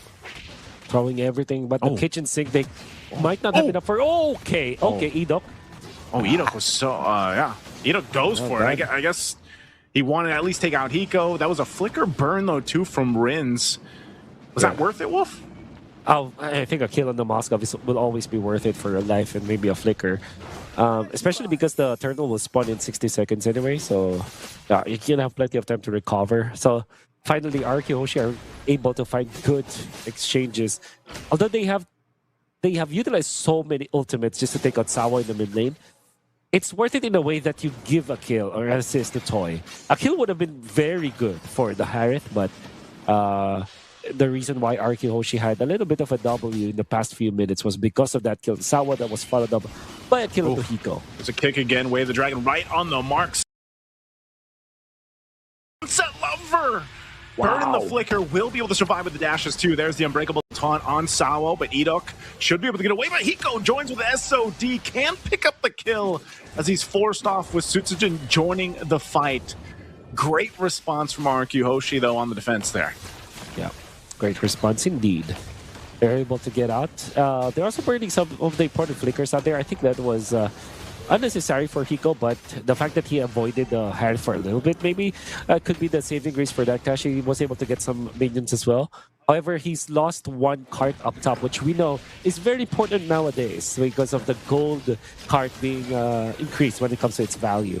Okay, fight for the turtle. Breaking out here. Feathered Airstrike drop down on Sawo. Sawo popping the Revitalize. They'll toss in the air Dyron as he falls again. They're going to trade it right now for Sawo to fall down. Now one shot, under half health. He's riding around. Kid Bomba able to find a 2 on the knockup. Throwing rings into the air as a kill is picked up. 2 down for RQ Hoshi. The 1-for-2 trade for the turtle is going to go in the hands of Team Spirit. A hard-fought battle for that last turtle. Kid Bomba making the waves again. Explosive plays coming out of Kid Bomba, but there is another play. Hiko does not have the flicker this time and will go down. You gotta have to look at this Moskov now and think like should be a little bit careful now. Oh, big play once again. Toy going under the Zaman Force, trying to get Sunset Lever. Won't happen. Feathered Airstrike going to be dropped down, and it's Sawo that falls. Once again, RQ Hoshi fighting for what they can. They'll get a couple kills in the last couple minutes, and they're going to put themselves in a pretty decent position. Again, even if they lose some of those objectives, this next lore, the first lore that does come up, it's almost, you know, it's going to come down to the execution on both sides, because gold-wise and economy-wise, they're pretty much even. And it's been a good job from RQ Hoshi kind of scrapping up what they could off of a little bit of a rough early game. In terms of execution, Team Spirit has to kind of correct something here, because I feel like everybody's looking really good. Sunset Lover, Sawo, One Shot, and Kid Bomba, they're looking great. Kid Bomba was phenomenal. But Hiko, the amount of space that he's given, you would assume that he has a lot of gold already, but he's died twice already in this game, and is actually trailing behind just a little bit against this Harith. So I think that there's something that they have to really fix right now, the way that Hiko plays, because Team Spirit, eventually, they will run out of steam when it comes to their core lineup. This Moskov needs to be doing the heavy lifting later on, and if he cannot farm fast enough, he can be run over by this. Hisuchino picks up the Sky Piercer. A Sky Piercer for Yisun Shin. They're confident, man. I would say that's confident on how the team fights have been going. They want to build the snacks up here. Little snack stacks. Now Edok in trouble. Goes down to one shot. We're going to force the fight anyway. Zaman Force drop down too. They have the space, but Hiko firing off. Double kill for one shot. What was that fight? RQ Hoshi just losing two. I don't know if it was by design, if Team Spirit actually went for that play, but that was beautiful. They utilized their tanky heroes, One Shot as well as Kid Bomba, as a bait. And there was a hero for Team Spirit that almost died. Even Hiko was looking like he was under duress, but then the AOG comes in at the perfect timing with the Revitalize on top. RQ Hoshi have Edok and Dyron already very well committed to the team fight. They got baited. And because of that, two of their members were taken out. Sutsujin, you gotta make this Sky Piercer work, because I think they were not in a position at all to pick up that Sky Piercer. Yeah, very interesting. Oh, SOD dropped out. TS just wants to hold down to the mid lane. They're going to force the fight anyway. And AOG won't be able to catch anyone from Sawo. RQ Hoshi had enough space, so looked like a potential fight. Doesn't break out. Team Spirit, though, they'll go ahead and just recalibrate with the kick again. Coming through, and it's right on target as Hiko falls down. You were just mentioning this. One of the things that TS might have to fix is Hiko's positioning. Now Sawo once again in the mid lane. They're going to go ahead and force the fight again. Revitalize is going to be dropped down. Sunset Lover holding on to his own way, the dragon, but he has no space to work with to get a kick off himself. A Feathered Airstrike drop down to Sawo. A little bit of health. He'll get out. The Lord, though, is still working its way up to that tier 2 turret. I'm not sure if TS is going to be able to get much off of this. They do want to join this side of the map, though, to at least get that charge in, potentially get the tier 2, but this is a flying cloud map, so the reinforcements come quick, but the turret will go down. I see the difference for Team Spirit when they don't have Hiko. There's no one to kind of finish off the kills. Yeah. But my oh my, the four members of Team Spirit are looking good. Oh, no! Mention Hiko, man. Oh and he dies my again. God. Double kill for Sutsujin. He's making the Sky Piercer work now. 2 stacks there for him. Sao and Hiko, man. It's gotta give it up to Edok. His target acquisition on these kicks have been phenomenal. Yeah. On the one hand, it's Hiko just playing and positioning himself badly. And on the other, Edok just finding the openings. So far, the deaths that Hiko have accumulated were all done in the river area around the mid lane. So he has to really get out of that zone. And you would think, like, if you're playing the Moskov now, you should be hitting minions. You should not be in the middle. You should be waiting for your ultimate. There were so many stuns and control from the other members of Team Spirit, so you can guarantee your SOD to land. This is not how you should be playing the Moskov. And right now, he's what, 1 and 4. Has a Trinity. So he can actually hit hard, but has the tips. What's that stand for again? Anyone wondering, that's a 3-item power spike. TIPS. Power spike. He's got the tips. Yeah.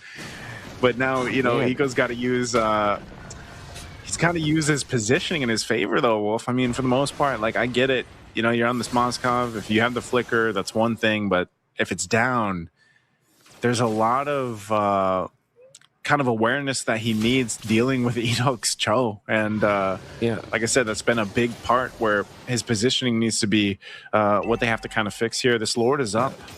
Team Spirit looks like they're just going to go ahead and blitz it, though. They see the positioning from RQ, so this might be an opening for TS to go ahead and take another Lord, but they might break out into a fight. RQ's way too late for the fight, but they might jump in anyway. Sawo taking the brunt of the damage. He'll AOG out. Team Spirit gives the call to just disengage and get ready to reset with this Lord.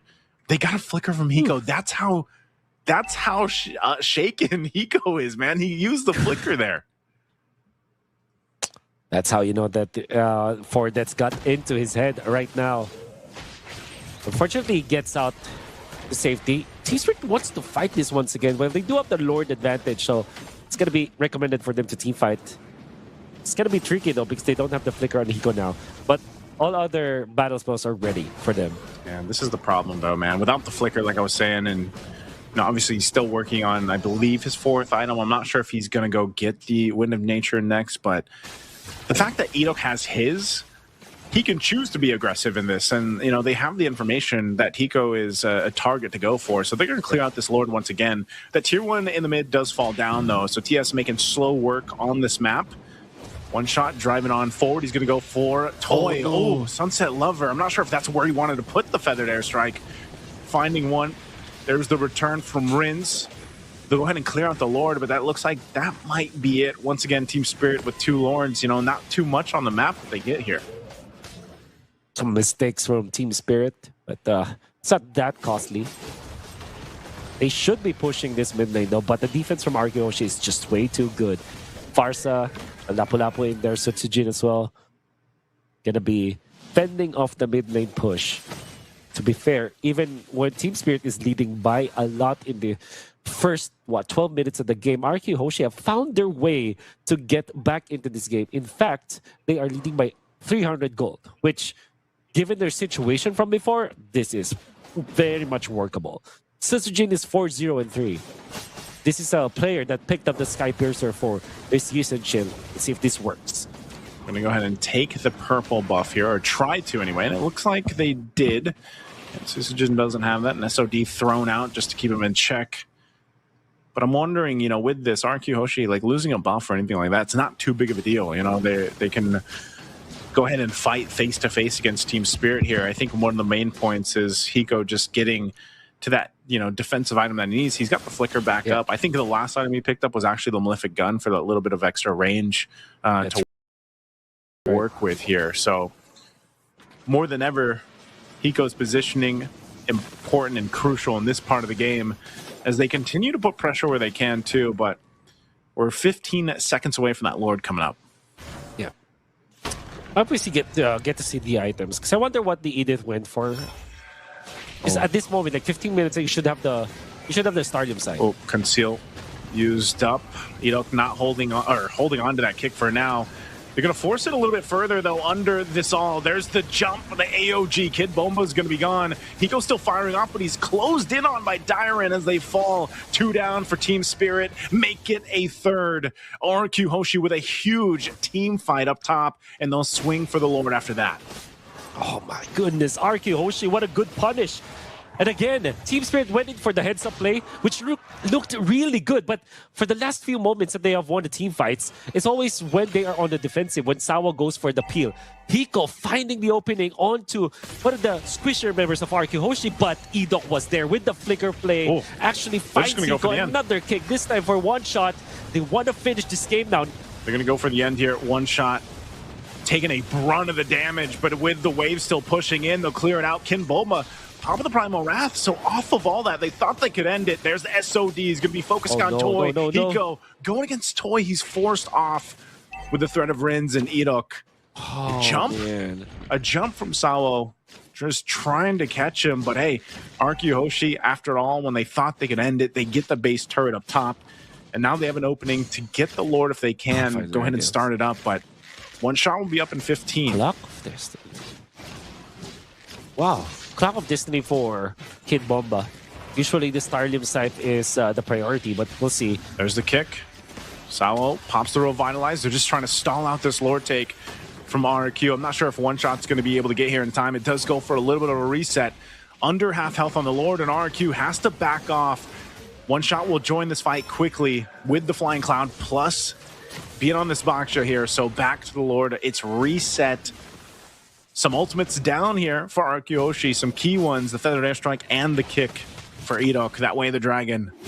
So they're just going to go ahead and face off here for this one.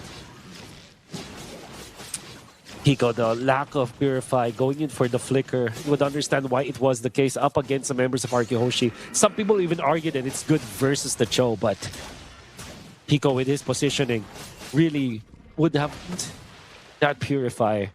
Right now, the real king for RQ Hoshi is Sutsujin, 6-0-5, controlling the Lord as well. Half health here on the Lord here. They wanted to try to make a play on Hiko, but it was spotted out with the sentry. Now, once again, it'll be Sutsujin that starts up this Lord, but now that all the ultimates are available, plus those battle spells, RQ Hoshi might just potentially go for a pick if they can find it, if they find an actual opportunity just to get that numbers advantage.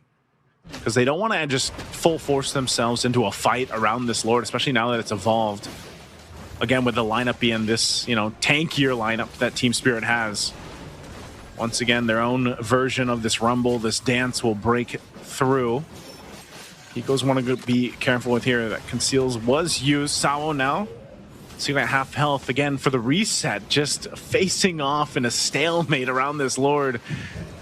One shot trying to help Sawo out. He pops the Revitalize, so a battle spell going to be down as they'll clear out that wave, but still, it's a standstill, Wolf. Long Lord dance here for RQ Hoshi Team Spirit. Team Spirit have found their opening to put this Lord into half. Oh, I think they're going to go for it. Dairen jumps in. He's going to get the stun out, too. This is going to break out for the Lord. Who's it going to go to? It goes over to Rins. RQ Hoshi securing the Lord. 3 down, double kill. Sutsujin already 8-0-5, swaps into an Immortality, and they know Hiko and Sunset Lover left alone with an Evolved Lord marching up that top side with the full force of RQ Hoshi. They see this win in sight. Sunset Lover trying to delay that wave as Almond Force dropped down. He flickers defensively. Hiko trying to clear the wave desperately here, but he's forced off with the Feathered Airstrike. And RQ Hoshi, that's going to be it. They see game 1, and they'll take it in 20 minutes. Unfortunately for Team Spirit, they have blown off the lead that they've had. A commanding lead in the first few minutes of the game. In that last clash, Naisu, it only took Dairen, the Lapu-Lapu, to manhandle 2 of the damage dealers for Team Spirit. You would understand why Team Spirit went in for the dive onto the backlines, but the RQ Hoshi composition is just so good when it comes to dealing with those tanky heroes. And then only the Lapu-Lapu was needed to get in front of the damage dealer of Team Spirit. And what he did was to just nail him with the combo. And you understand, you get so much minus physical damage. You get so much armor. You get so much physical resistance as the Lapu-Lapu if you land at least, if you land your hits against two people. And there was the Sunset Lover, there was Hiko. All the armor that Lapu-Lapu needed, that Tyrant needed. After struggling 0-4 throughout the game, nicely, Lapu-Lapu from Tyrant found the opening in the last clash and won it for the team. It was a great game, man. Again, game one there, 20 minutes for Hoshi. We'll see what adjustments Team Spirit can make, though, going into game two. Yeah. Can be back for game number 2. Here, only at the Digital Games of the Future Abu Dhabi. It's RRQ going up against Team Spirit in game number 2 after this short break. Abu Dhabi and UAE at the moment seems to be the epicenter of autonomous, robotics, and many other activities.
Back in action for the Digital Games of the Future, Abu Dhabi. It's 2025. We're going to be watching Mobile Legends action. It's going to be Team Spirit up against RQ Hoshi in game number 2. RQ Hoshi getting lead the first game. Your casters, Wolf and Naisu. Naisu, what do you feel about game number 2? Oh man, I was about to do the yeah. Game 2, man. I think this one. It's funny because like lineup wise, as we jump into the draft here, TS had a decent lineup, but I think like you mentioned this right when we went into game 1. You're like, you know, for Hiko and the Moskov, he's going to be that main source of damage, other than when the Feathered Airstrike was stolen by Sunset Lover's Valentina. And unfortunately for Hiko, his positioning was just not it in game 1.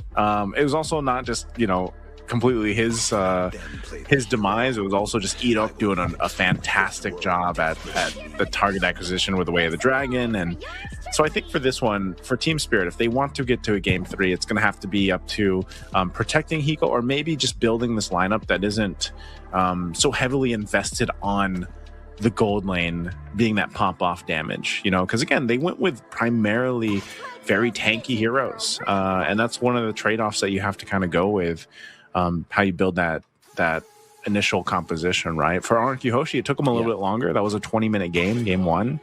But even when RQ Hoshi needed to like find plays in the early game, before Team Spirit took off with a little bit of a lead that they built themselves, I think they like that's the veterancy of RQ Hoshi.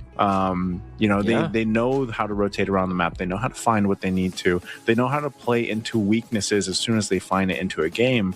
And they did that in game one. Yeah, on one hand, it's bad positioning in the mid game until the late game for Team Spirit. But on the other, it's just either finding the right targets and finding the right timing as well. Because I can fairly remember, Team Spirit are playing it so well. The way that they approach it is there are two tanky dudes in front and then the AOG will come after. So it's more like a bait and switch kind of gameplay for Team Spirit. That's what they have won with. But for RQ, they're the ones who are punishing Team Spirit when Team Spirit wanted to go first. And then, of course, Enoch finds Hiko so many times in that game. I can say that he definitely was the MVP for game number 1. Now in game number 2, usually the priority is, again, the Lancelot, but it seems like the Baksha is the priority for Team Spirit. I think they can run it back, actually. I don't think that there's enough reasons for them to not pick up the Baksha once again. Yeah. And it's also a hero that RQ wants to play. Let's see if they don't take it. Wow, they're going to take the Lapu Lapu instead. So you think this might just be the trade? Like, do RQ prioritize picking up the Baksha now? Yeah. I mean, if not the Baksha, like, they're still... If teams wanted to lean towards utility, I mean, Fredrin's still there. Like I said, I'd like to see the Barretts pop up at some point with his change, you know, his buff, technically. You want to go... Even the Zetian got, like, buffed a little bit. Yeah, that's right, yeah. They will still go for the Farsa. I think eventually they will consider the Esmeralda, but in this scenario, the Farsa is a good pick for Rins for sure. But again, the Lapu-Lapu, the presence of Lapu-Lapu already threatens for this one. So I think you want to couple this up with a peel. Instead, they will go for the Cho. The Cho and the Farsa classic combo and also an RQ combo. Now Team Spirit can just go back to the Baxia. I think this time they might consider the Kimi over the Valentina. Yep. We'll see if that will be the case. Again, Enoch getting his hands on the Cho, man. It's kind of... Like I said, I feel like Hiko was a little shaken in the last game dealing with that. So I don't know if he ends up with a traditional marksman again, if he's going to go with Flicker even, or maybe the Purify this time. I think either, like, Flicker can still work, okay, but you know, that's one of the things is, like, once you have that Flicker down, once it's been expended and you are on a more vulnerable marksman, you know, it puts you in a really tough position. So this would actually... There's the Baksha. No. And they go the Harith. How do you feel about that? They are asking RQ to pick up the Harith. It's of course the Baksha, the Esmeralda. I mean, sorry. Of course the Baksha deals with the Esmeralda so well, but it just looks real good for RQ. I wonder if that will be their choice. However, if they do pick that up, they will not have the proper assassins to go with it, so they're considering the Fanny right now. I think the Hayabusa is also good, but the Lancelot is the perfect answer for this one. Does not care about the Lapu-Lapu, does not care about the Baksha. Actually, it has been a hero that was always good against the Baksha, and of course, a threat to the Harith. Overall, a perfect pick here for RQ. But again, Team Spirit, I think that they should ban the Esmeralda. Yeah. Ban the Esmeralda. I think at least you just take that option out of there. I mean, there isn't really not off the top of my head, a better hero to deal with all these shields that they could pick up. But I think even so, if it ends up being just a regular matchup in the gold lane, like the Harith is there, and then maybe we potentially see, you know, the Toy pick up the Granger or something, you know, just something more kind of a traditional matchup in the gold lane that can work. Again, you rely on RQ Hoshi, even just with those 3 picks they have to start in that first phase.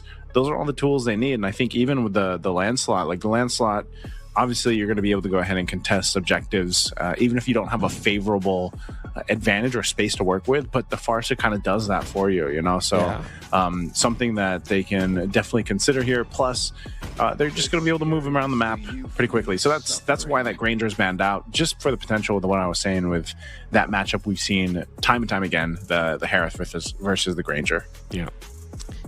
For RQ, there are a lot of choices for the gold lane, because you can even go back to the mode where you go for the fighter gold lane. We've seen a team like Aurora, for example, go for the carry, which is in this game, I would say it's okay for RQ. But I do like the odds of the Esmeralda if they do get their hands on it. An XP lane of choice, however, that we should be looking for RQ is the Alice. Although the Uranus would be good, Esmeralda will be also good for them. I think that they also need some real nice tank in the front lines for RQ, because you already have the Cho, which is can be played as a tank, but is much better if it is actually a second engage type of guy. You survive long enough for you to engage as the second unit for RQ. No Esmeralda ban, so Uranus, Alice, and Esmeralda is available for RQ. I wouldn't be surprised if this is Uranus or Alice as their red 4 pick. Uranus, Alice. If it is the Esmeralda, we're thinking that's gold lane though, right? Like that could be gold lane. Gold lane Esme, yeah. I've seen that pop up more than XP. Yeah. Oh. I mean, the Gatakacha's open too. Like, I don't know if they want to pick that up. Esmeralda makes sense though. Yeah, Esmeralda's locked in. It's just the answer. Like, it's the answer for the shields. For sure. Okay, so you're looking for a mid lane. Gatakacha is such a given for Team Spirit. Maybe the next best option is the Badang, but the Gatakacha, I don't think that there should be some changes. And we also mentioned the Kimi. I guess the Valentina can work against this Farsa, but at the same time, you want to go for more damage here. I think really feel like... but they need physical damage, actually, because they went Harith and Baksha. So that is actually not a good combo if you look at it that way. It might be... like I said, the Kimi... The problem here is that they pick up Baksha with the Harith, which is usually not the combo. It's almost a Harry Potter lineup for Team Spirit. Yeah, a little magical lineup that they pretty much have, aside from the Lampu Lampu, of course. So that's going to be a big component to their physical damage. For RQ Hoshi, this last pick here, that'll go ahead and tell us what they put in the XP lane, unless for some reason this is an XP Esmeralda. So they have actually a couple options that they can go with. I think you just put it in the XP lane, the gold lane if you want to. And then for XP, what is left Uranus. open? Yeah, Uranus probably. Okay, so then... they want to go for the Claude. They want to go greedy. They are going to go. All right, Toy's going to go with Claude. You got the XP Dyron for the Esmeralda. Yeah. Man, this... I think that any last pick for RQ would have worked, because I'm already seeing a lot of issues for Team Spirit, and it's not because of what RQ Hoshi picked up, but it's mainly because of what they picked up themselves. This full magic lineup is gonna struggle. So all you need to do for RQ Hoshi is pick up Radiant Armor and Athena Shield, or Radiant Armor and Oracle. You're gonna be fine. Yeah. As soon as those some of the magic resist items gets built up here, you're going to lose a lot of your damage profile. So, in a sense, like Team Spirit, I think they don't want to get to a point where they're in a 20-minute game again against RQ Hoshi here. Also, just because of the fact that, like even in Esmeralda, like it's with all those shields and just the way that Esmeralda works, might be a bit unkillable unless they're able to go ahead and lock it down and deal with Esmeralda. But then, you've got a lot of tools here for RQ Hoshi's lineup that they can utilize from the early game all the way till late game. And so, similar to how Team Spirit had in game one, it's like you've got a certain time this lineup is going to work for you, and you're going to be able to go ahead and execute the plan with this lineup. And hopefully they're able to do that, especially early to mid game. They had decent control over it in the last game, especially early game. They were able to go ahead but I think also some of that was just like some of those little minor mistakes that we saw from RQ Hoshi. For example, like where Dyron jumped in on the Lampu Lampu a couple times, a little miscalculated on Rinz's Farsa, but they made those adjustments really quickly as the game adjusted. Yeah. To be fair, we have not seen RQ Hoshi play in an international event for a long time. For a while, yeah. And even just actually playing in a competitive setting, it has been a long time. So probably some jitter there for Dyron. But the good thing for a team as experienced as RQ is it only takes a snap of a finger and then they're back. As we've seen earlier on, like when they turned it on, Edok was just on point. They continuously won the team fights against Team Spirit. Gonna be waiting for the game to start once again, but I'm really not feeling it for Team Spirit. If they don't win the early game, you can have so many problems heading into the late game. Yeah, that's what I'm thinking, man. While we wait to jump in game here in Team Spirit, hopefully they had enough time to go ahead and come up with a plan anyway to take out or take care of Hiko, but also just positioning in general. Because I feel like as a whole, like I don't want to just keep saying that it was Hiko that the reason why they lost game one. It was more so like as a team they seem to play, which is kind of funny because we were talking about leading in this matchup how much synergy Team Spirit's built over time, but I feel like maybe it was just like the way that RQ Hoshi was playing or the way that they were forcing some of the fights. Again, I think a big part of that is Edok's Cho, which they're still going to have to deal with. And, you'll see that from a lot of Cho specialist players out there, right? Like they're really good at finding those little windows of opportunity to get those kicks off. But not just that, but also just kind of like faking people out. Like if you notice some of the best Cho players you see out there globally, it's like that's what they're capable of doing. They're able to provide vision, but then at the same time, they can actually, just with the G Kundo like combo, they're able to go ahead and like fake some people out or set things up, even without the kick, and I feel like that's a constant pressure that Team Spirit's always going to have to deal with, and hopefully they've had some time as we wait to jump into the game. I think they're sorting some things out here for our players, but again, the reset has to happen pretty quickly for them to potentially get through a game 3. Yeah. These the Cho players psyching up their opponents, right? So yeah, that happens a lot. I think that you can feel it from teams that have, I mean it is effective against players who aren't that experienced, but I wouldn't say Hiko is a team that's not that experienced.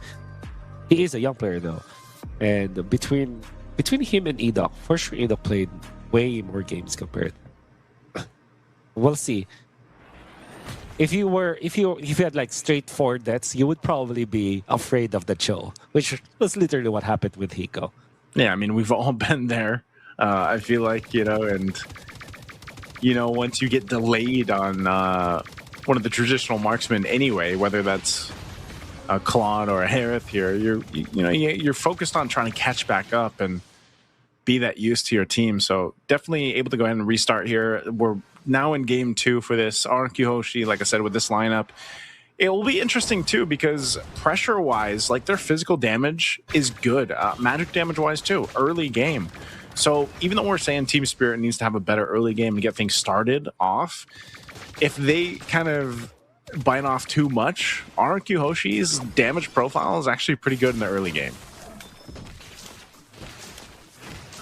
Oof. Going Toy. 1v1. I'm not sure if this is going to pan out here for Hiko. Oh!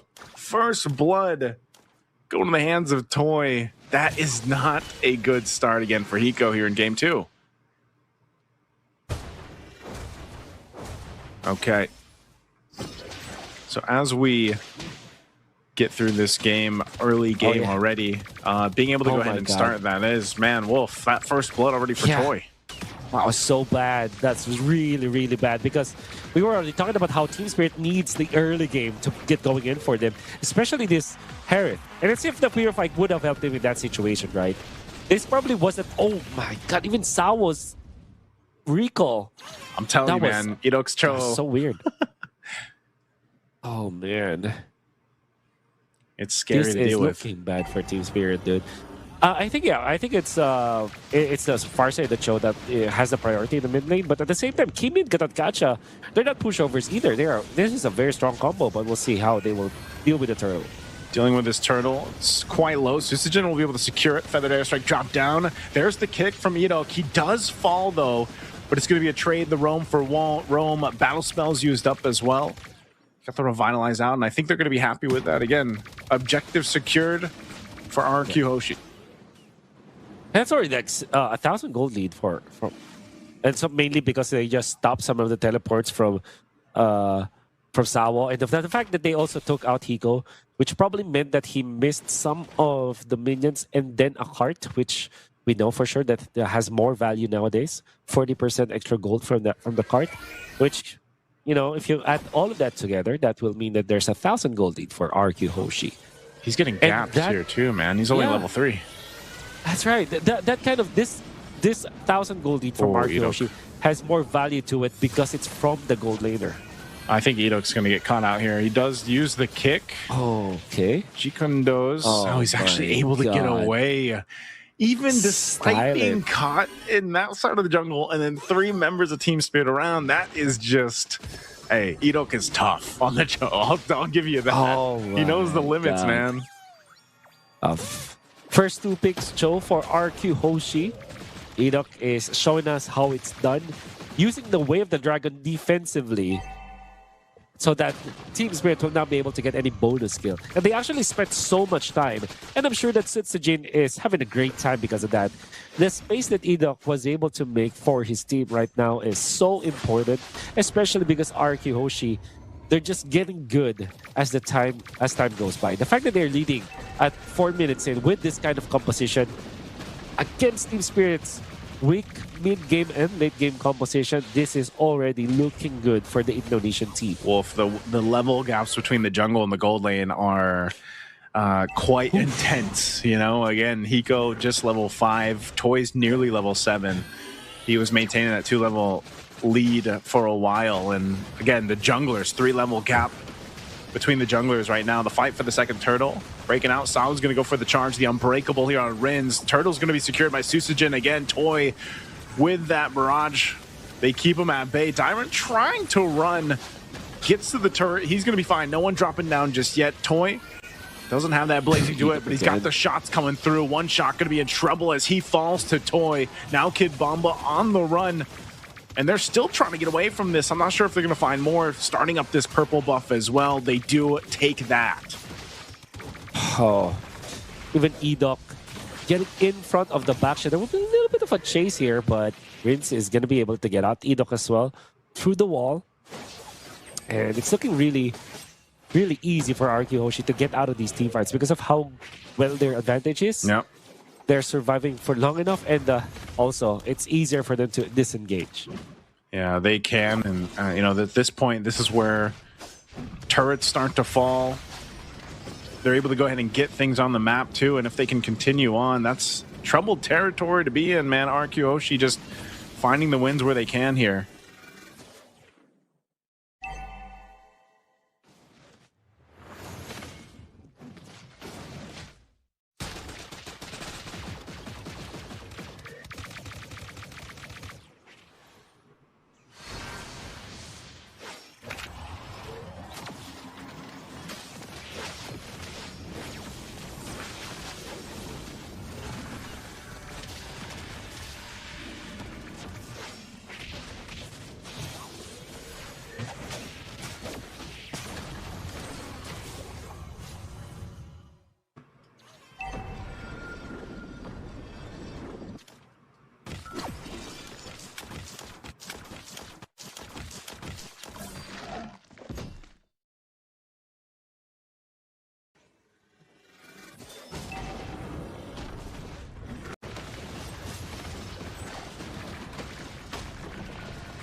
Okay, everybody's falling down here. Again, a kick.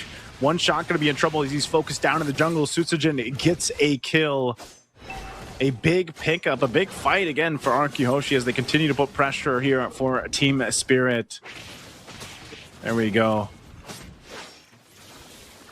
Just a second, Wolf will join me again. Man, RQ Hoshi not letting up. Now in the mid lane, Kid Bomba trying to hold down that mid lane. Purple buff going to be worked on here as it's taken. And now, once again, Sawo falling. Now, even popping the Revitalize. Attraction Pulse thrown out, but the Thorn Rose going to keep Susujin alive, and a kick defensively to disengage Wolf, welcome back. Yeah, I don't know why Kid Bomba has an orange buff, but I think he just missed it. And there was what, maybe what, 4 or 5 seconds where he's just walking in front of Arkiyoshi, trying to land anything. But the moment that he has his skills back on cooldown, Edok just kicked him out of there. And then another disengage from Arkiyoshi. If this game goes on and on like that, eventually this Claude will be unmanageable for Team Spirit as well as this Lancelot. So I understand why Team Spirit are so anxious to get a play whatsoever, but Arkiyoshi are just evading and only fighting in their own terms. I think this is a very smart take from Arkiyoshi. Yeah, very smart takes here. Arkiyoshi not letting up at all. That's the main thing. Playing with this advantage that they have here is working out so well for them. And I'm thinking here, man, you know, 5,000 behind, what Team Spirit can do to get back themselves into this game. But unfortunately, with plays like this, again, the way the Dragon's setting things up, look how fast Kid Bomba gets taken low here. Just off of a kick. There's the feathered airstrike, zoning them out a little bit further. The Lord is up. Arkiyoshi fighting for that space to work with, and Sao trying to provide the vision to be able to contest against this. Still going to force it. They might still have to be careful how they approach the Lord even with this. Basawa once again jumping in. Hiko dropping down the Zaman Force, but he's also just brought so low so quick as Sujin picks up that kill, and now going for Sawo, using that retribution to slow him down as Sawo falls. Kid Bomba could possibly be next as Toy just unleashing, and there's Eno again with the flicker G-Kundo combo with the kick to follow. They'll find 4 Arkiyoshi taking it all. Team Spirit wanted to fight in Arceus terms once again, and they have found the same ending to that clash. Went in for the initiation onto Arkiyoshi, only to find Sutsujin as well as Rins waiting on the wings. Of course, dealing enough damage. Edok is the icing on the cake. That beautiful flicker, Jeet Kundo, the stomp to actually knock up 2 members of Team Spirit, and then Rins. Rins was not failing at all. On point with the follow feathered airstrike, and then that pickup afterwards, where there was an attempt for Team Spirit to get out, but Rins was just a sniper. Laser focused, laser on point against Team Spirit, and now that's a 7,000 gold lead that Team Spirit is not equipped to deal with. It will take an uphill climb for Team Spirit to get back to this game. Yeah, again, it's just a little bit of a tough situation to make work here, I feel like, in Team Spirit's situation, just because of the way things have gone. And there it is again, the kicks from Edok, able to lock down Sawo. Sawo gone in an instant, even as tanky as this is. Sunset level to follow, and Arkiyoshi will continue to take what they want, even under the base turret. Shield's gonna pop here. Susujin checked by Hiko. He's gonna have to back off, but they still have the Lord marching up top. They wanted that shield. They got it. Tier 2 in the mid, nearly down here once this waves push in. So down 2 members for another 10 seconds. Team Spirit should still be able to defend this. The Lord charges on into the top turret. Kid Bomba taking a bit of damage, sitting at half health. He'll regen back up, but still all holy shields have been taken out. A feathered airstrike drop down. Kid Bomba jumping in with the bravest fighter, trying to zone out what he can, and by the time that he can, he flickers. He's still going to be up though.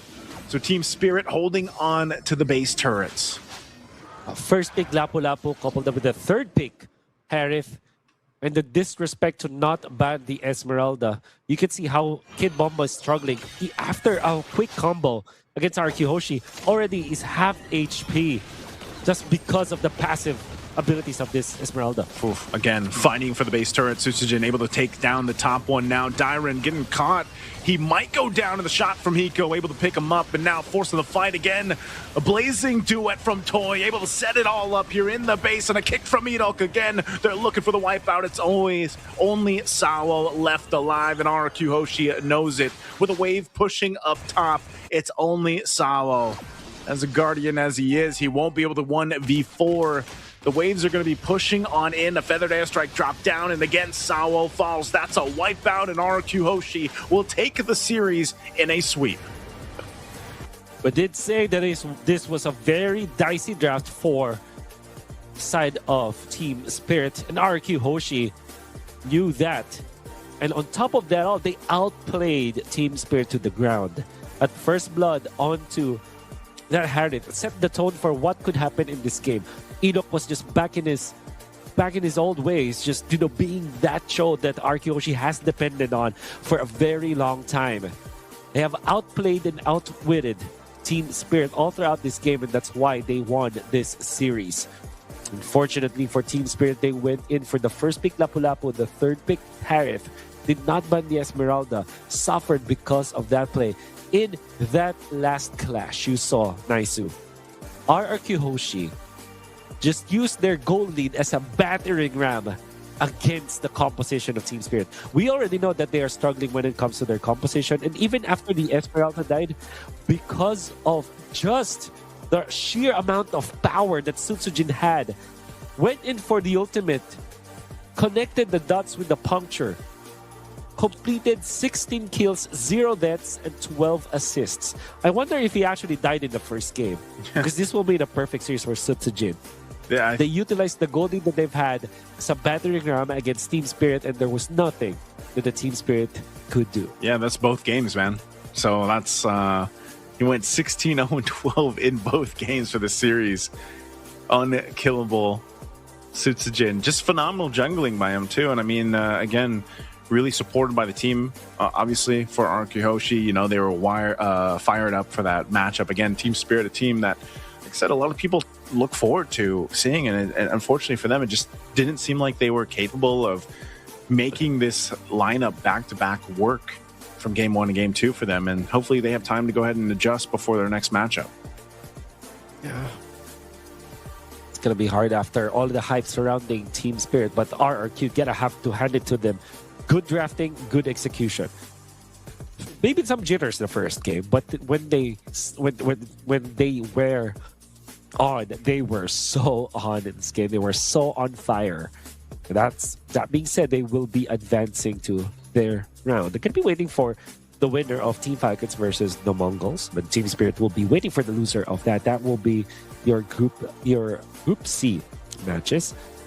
And some developments as well. Aurora Gaming actually won against Mythic Seal earlier on today. So T-Max and Zeta Division, that will be the next game that stream will watch. For us, it's going to be Verso Time versus E7. Naisu, we've had a wonderful series number 2. Although it was a sweep, we've learned so much. It seems like the patch is not that big of a deal for some teams. Some teams might have found it better, but at least that's what we saw from the previous series. Do not go away though, because we will see more games for Digital Games of the Future.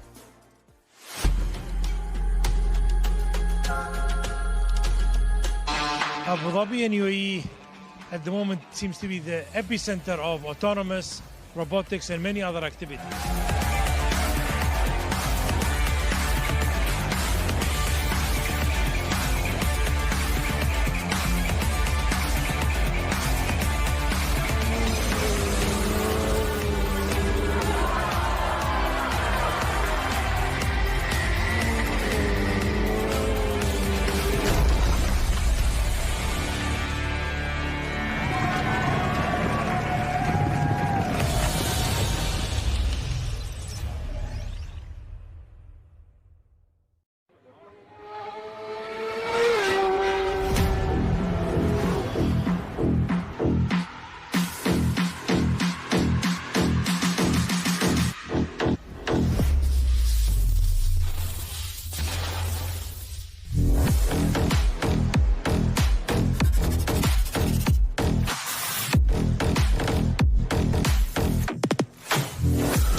We're here to win.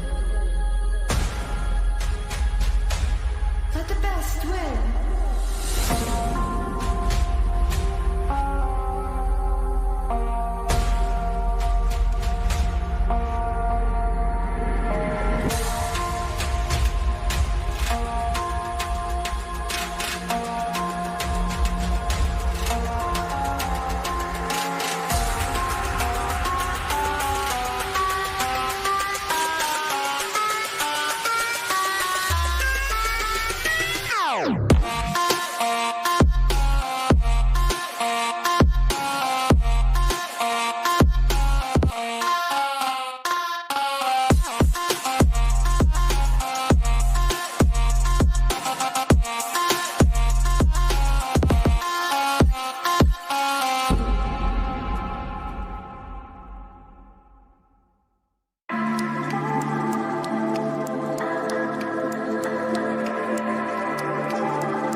We're here to win. Let the best win.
we are back for the Digital Games of the Future MLBB action for all of you guys out there.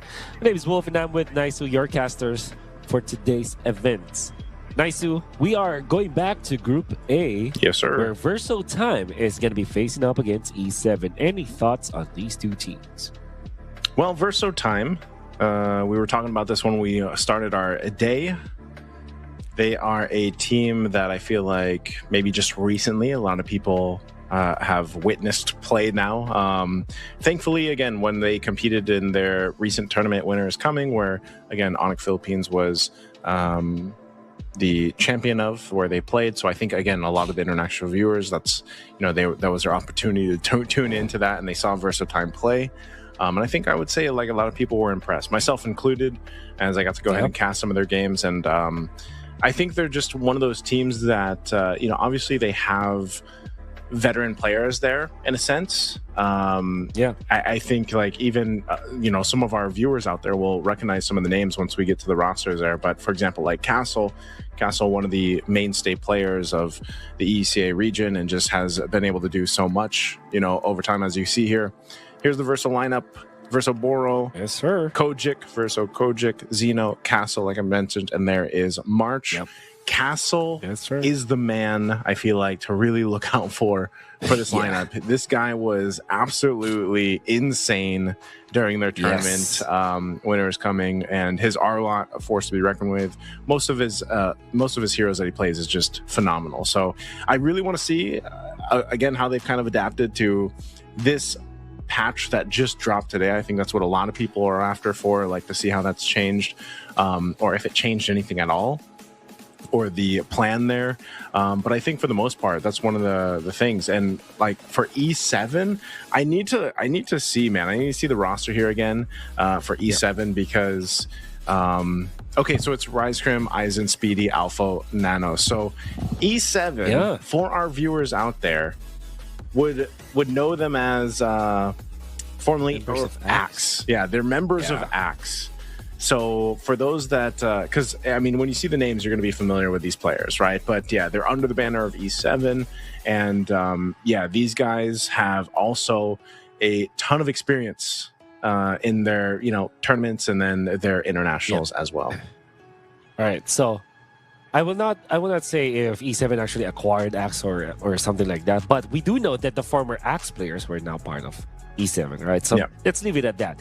What we do know is that this team, they have placed second place in MPL MENA since last October. Yeah. And this means that they, at least in their region, are really the top dogs out there.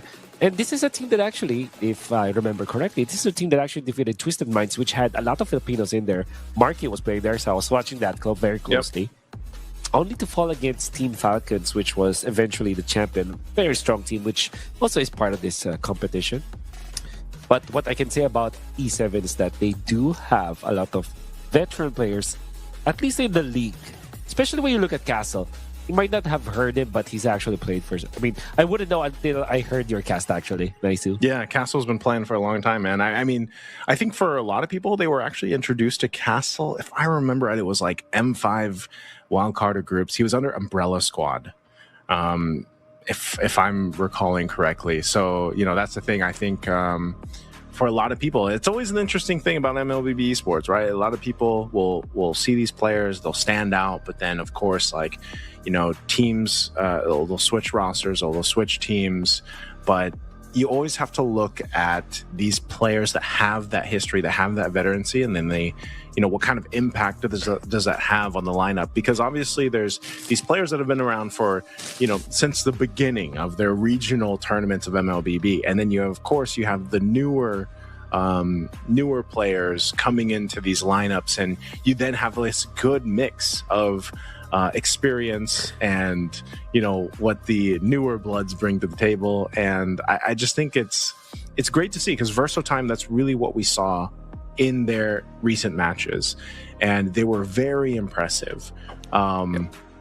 Again, able to take down some known teams in their matches up there. And I think so even for a team like this, for E7, who, same thing, you can look at them, they have a ton of experience.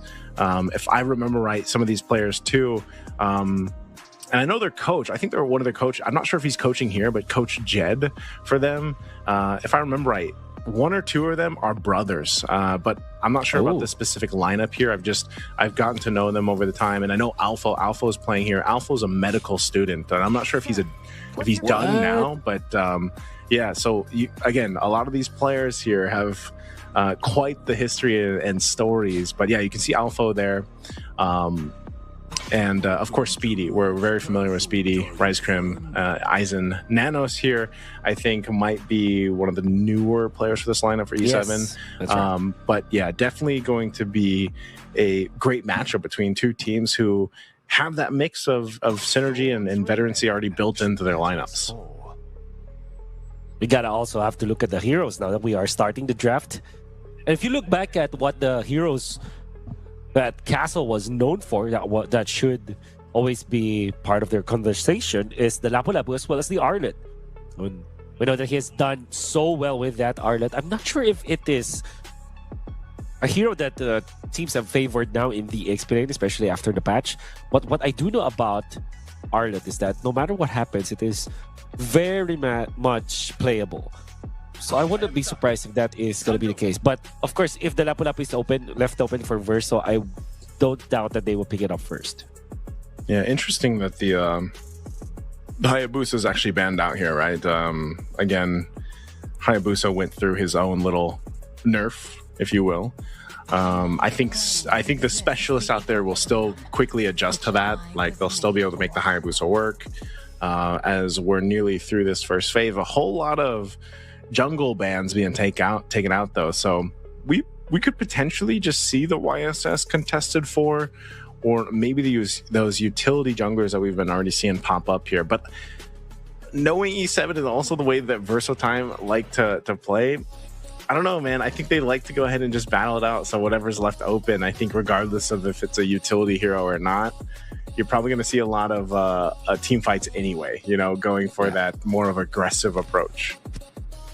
Kind of makes me think, when you talked about Team 5, a hero that came to my mind was Yu Zhong, and yeah, it is not banned in this match. It is open.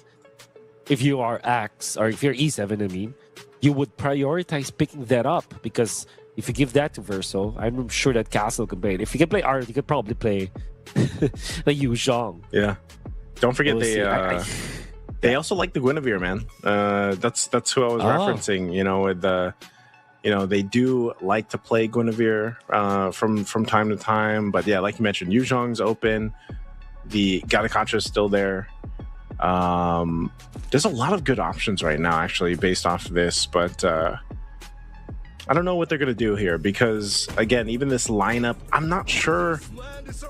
Yeah, Justinian was their jungler in their recent tournament from what I was... So I'm not sure if they will still opt for some of those kind of unique hero picks, especially in the jungle, because Justinian was very impressive on that. But the Lapu-Lapu is secured and locked in for E7. We'll see what the answer is going to be here for Verso Time. Yeah. Still feel like Yu Zhong's pretty good. Much better if you want to still go there. And then additionally, you want to pick up something like a Farsa. I was going to say a Farsa, maybe. Yeah, Farsa Yu Zhong would be a very good opener here for Verso. Another option is the Kimi, which I felt like they also played well last time I saw them. Oh, Kalea's open. Kalea is the priority. Yeah, it was open. And yeah, it will be the priority now. I mean, maybe they felt like there's no way E7 will pick up both Lapu-Lapu and Yu Zhong the first phase. So they figured, yeah, let's pick up the Kalea. A good answer, though, for E7, as they have picked up the Gatakacha, which is a hero that you use up against compositions that has initiations like the Kalea. If you want to go in and initiate with the Kalea, you pick up the Gatakacha for Peel. Revitalize will be available. AOG, if ever, it will be a much, longer distance that you need to get onto. So really like the addition here for E7. Now they have to think about their jungler. No Hayabusa, no Lancelot. Do you want to pick up Joy or Haya? Oh no, they want to go Harith instead. Guess they're gonna wait. Like, what do you want against the YSS, Esmeralda. It's not locked in yet, but it could be. Okay, it's locked in. Esmeralda. Oh, man. Harith and Lapu-Lapu together in a team. If this cannot catch over Hilda, you know, this Esmeralda will have so much of a good day today. But overall, with just up against Harith as well as Lapu-Lapu, you're already okay. You're not forced to pick up the Yuzhong yet because this Esmeralda can be played both in the EXP as well as the gold lane since you have the Yi Sun instead. I think this was a... You could argue that this is a mistake for E7 to drafting this Harith. At the same time, Verso, they felt like there's no downside to picking up the Esmeralda red 3 and a very nice back Shaban as well. Yeah, I'm wondering what I mean, they didn't necessarily have to get that Harith now, you know, especially with the way that the bans went, but it's there, so they gotta have to play into it, especially against this Esmeralda against them. And I know we kind of contemplated, was the Esmeralda going to be in the XP lane or the gold lane? Well, that's one of the powers of Esmeralda right now in the current meta. Yep. Still can be flexed, so that option is still there. And it also just depends on how Verso Time decides to go ahead and build out the last 2 picks here. Now, one of the great things about this is, you know, you still have relatively good options open, even for the mid lane. Like, I'm surprised, unless the Farsa is going to be banned out, let the Farsa go through, because that provides you some pretty decent kill pressure. If Verso Time does get the Farsa, having a Kalea Farsa like mid lane combo is deadly. You know, like that's almost like deadly. A easy kill, even on someone like a Gatakacho. If it doesn't, then you force out an Avatar of the Guardian or, you know, what have you. So that's not banned out. Not sure if they're going to prioritize that here on Red 4. Yeah, dude, I was just going to say Lunox is the next best thing because it also is a flex pick. Red 4 Lunox. Dude, this is Team Liquid kind of drafting. Yeah. This kind of pattern, I've seen this before. And what you get from this is so much flexibility. This Lunox can be played in the gold or in the mid lane. Esmeralda can be played gold or XP. And now if you are E7, you're left guessing. It's a guessing game. You're better off with a fighter. I think the Fredrin is such a good pick here. I'm not sure about the Kagura if they will pick that up afterwards, because they need more long-range distance, consistent damage, maybe from a Farsa, or the Kimi was banned, but they will secure this Kagura. This is such a good pick from Verso. Man, I don't think it's gonna be a Masha, right? Okay, yeah, the Yuzhong's open. You might as well take it. Solid choice though. This is gonna be a solid lineup, man, for Verso Time. Like, it's so deadly if this is locked in, because even more so, like, not like just take Yuzhong out of the picture, petrify. So good with this current lineup that they have here, because you have so many options to go ahead and like set something up if you want to, and again, your burst potential is really good. We'll see if that's locked in. I'm also worried about the Kagura, man. Like, the Kagura could work, like somehow work, and it could also just completely backfire you, and then like you're not going to be able to do anything with it. So it is the Yuzhong that's locked in for Verso Time. There's the lineups here for both teams. I would say for this one, man, I have to go with Verso Time. The lineup is just solid all around from early to late game, even if they get there. I think for E7, it's more so of making sure that you kind of don't play into that Esmeralda. We are seeing some of that effect on the Harith, man, like from the patch. I feel like some of the Harith so far that we've seen, we do see that patch taking a bit of an effect. We'll see if it's still going to be the case here, though, once we get into the game, because like I said, this lineup for Verso Time, very beneficial for them to be fighting into a Harith and even the Lapu-Lapu in a sense. So we'll see if E7 can pull this lineup off. Man, I'm just so amazed. The Baksha ban followed up with a Red 4 Lunox. Oh my, it's so perfect. I think Verso Time has got this. They're drafting in a way that it's so advanced that it can actually be compared to the top teams that we have here in the Philippines. And E7, although they have, I would say that they have made some mistakes here, the fact that you identify that as Verso Time and just focus on what could work, it's looking really good. And now, they're leading in the mid lane as well. Oh, already Rise Crimp popping on Vitalize. I'm not sure if that's going to be a kill. Again, this Gatakacho quite tanky, especially with the passive. But yeah, so it's kind of what we always see. You know, every single game kind of starts with that, like limit testing that mid lane. And even Alpha here Wow, dealing with Yu Zhong, and this is what we were saying, that Yu Zhong, the pressure, he burned the Petrify, so definitely was able to go ahead and get a bit of the upper hand against Alpha, but nonetheless, at least no one going down just yet from E7. Also, the flicker was still available. The Flying Clouds will allow him to get back into the lane. Will only miss one minion up top, so E7, it's not that disastrous. I do feel that the fact that they have burned the Revitalize very early in this game is sometimes good, you know. Actually, if you burn the Revitalize in the actual first or second wave of the minion wave in the mid lane, that means that you will still have it come the turtle fight. So it's not that problematic, especially if you're baiting out some spells. Unfortunately, though, for Rice Cream, not only does he have to get back now, but also he did not force any of the battle spells from Verso Time. Oh, they're making a hard play up here up top. Castle will go down. It's going to be a trade, though, for the XP layers. Aizen with Nanos going for the 2v2. Rise Crim just about to join.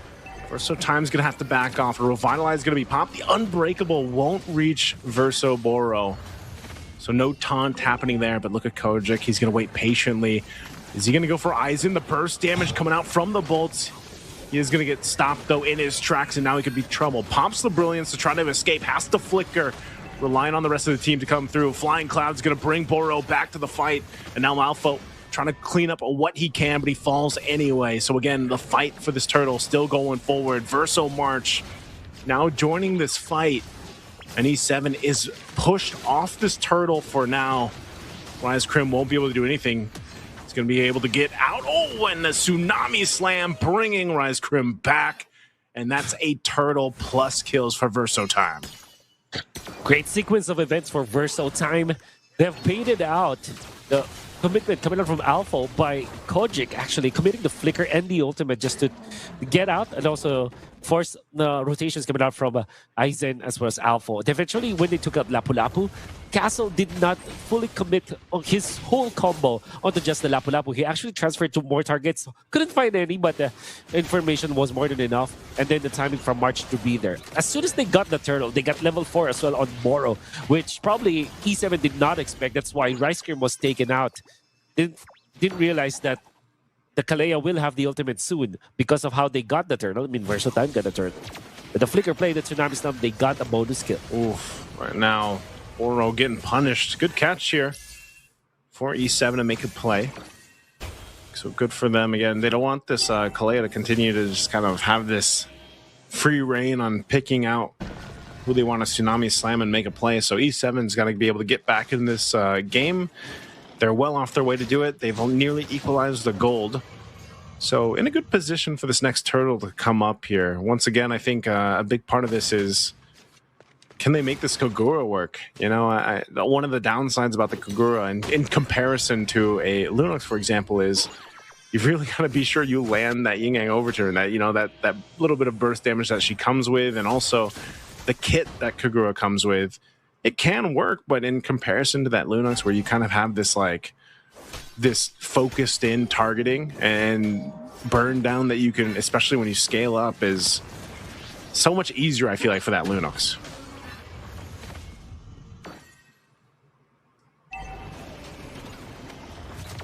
Next turtle up. Boro trying to get out of here once again. Doesn't want to get caught. The jump in, though. Castle is actually able to survive with the Black Dragon form. Now looking for more. Xeno joining the fight. There's Tsunami Slam towards the turret. Turret's going to help them out in this fight, too, as Rise Crim falls. 2 down for E7. Verso March makes his way up. Aizen's going to be the next to fall. That's 3 down. Double kill for Xeno. And now they'll go ahead and start up this turtle, ready to take it. Speedy, way too late. Just too late to this. He's actually going to go put pressure in the mid lane as another body falls for E7. So just trying to get something, but now Speedy could be in trouble. Pops the Purify. There's the fall, the star fall. And there it is. Again, Verso Time taking just everything they want. Turtle, top turret. Now in the mid lane going to be the focus. The timing is off here by E7 as they try to scrape up together and keep things from getting too out of hand. So at this point, we go ahead and push in these turrets. surviving as well from the jump coming out from Nanos, dude. This Yuzhong from Castle has avoided death so much, and they turned it around so well. They're getting so many bonus kills, I think, from E7, because I feel like E7 are just too anxious for getting kills, you know? Unfortunately, it does not work in their favor.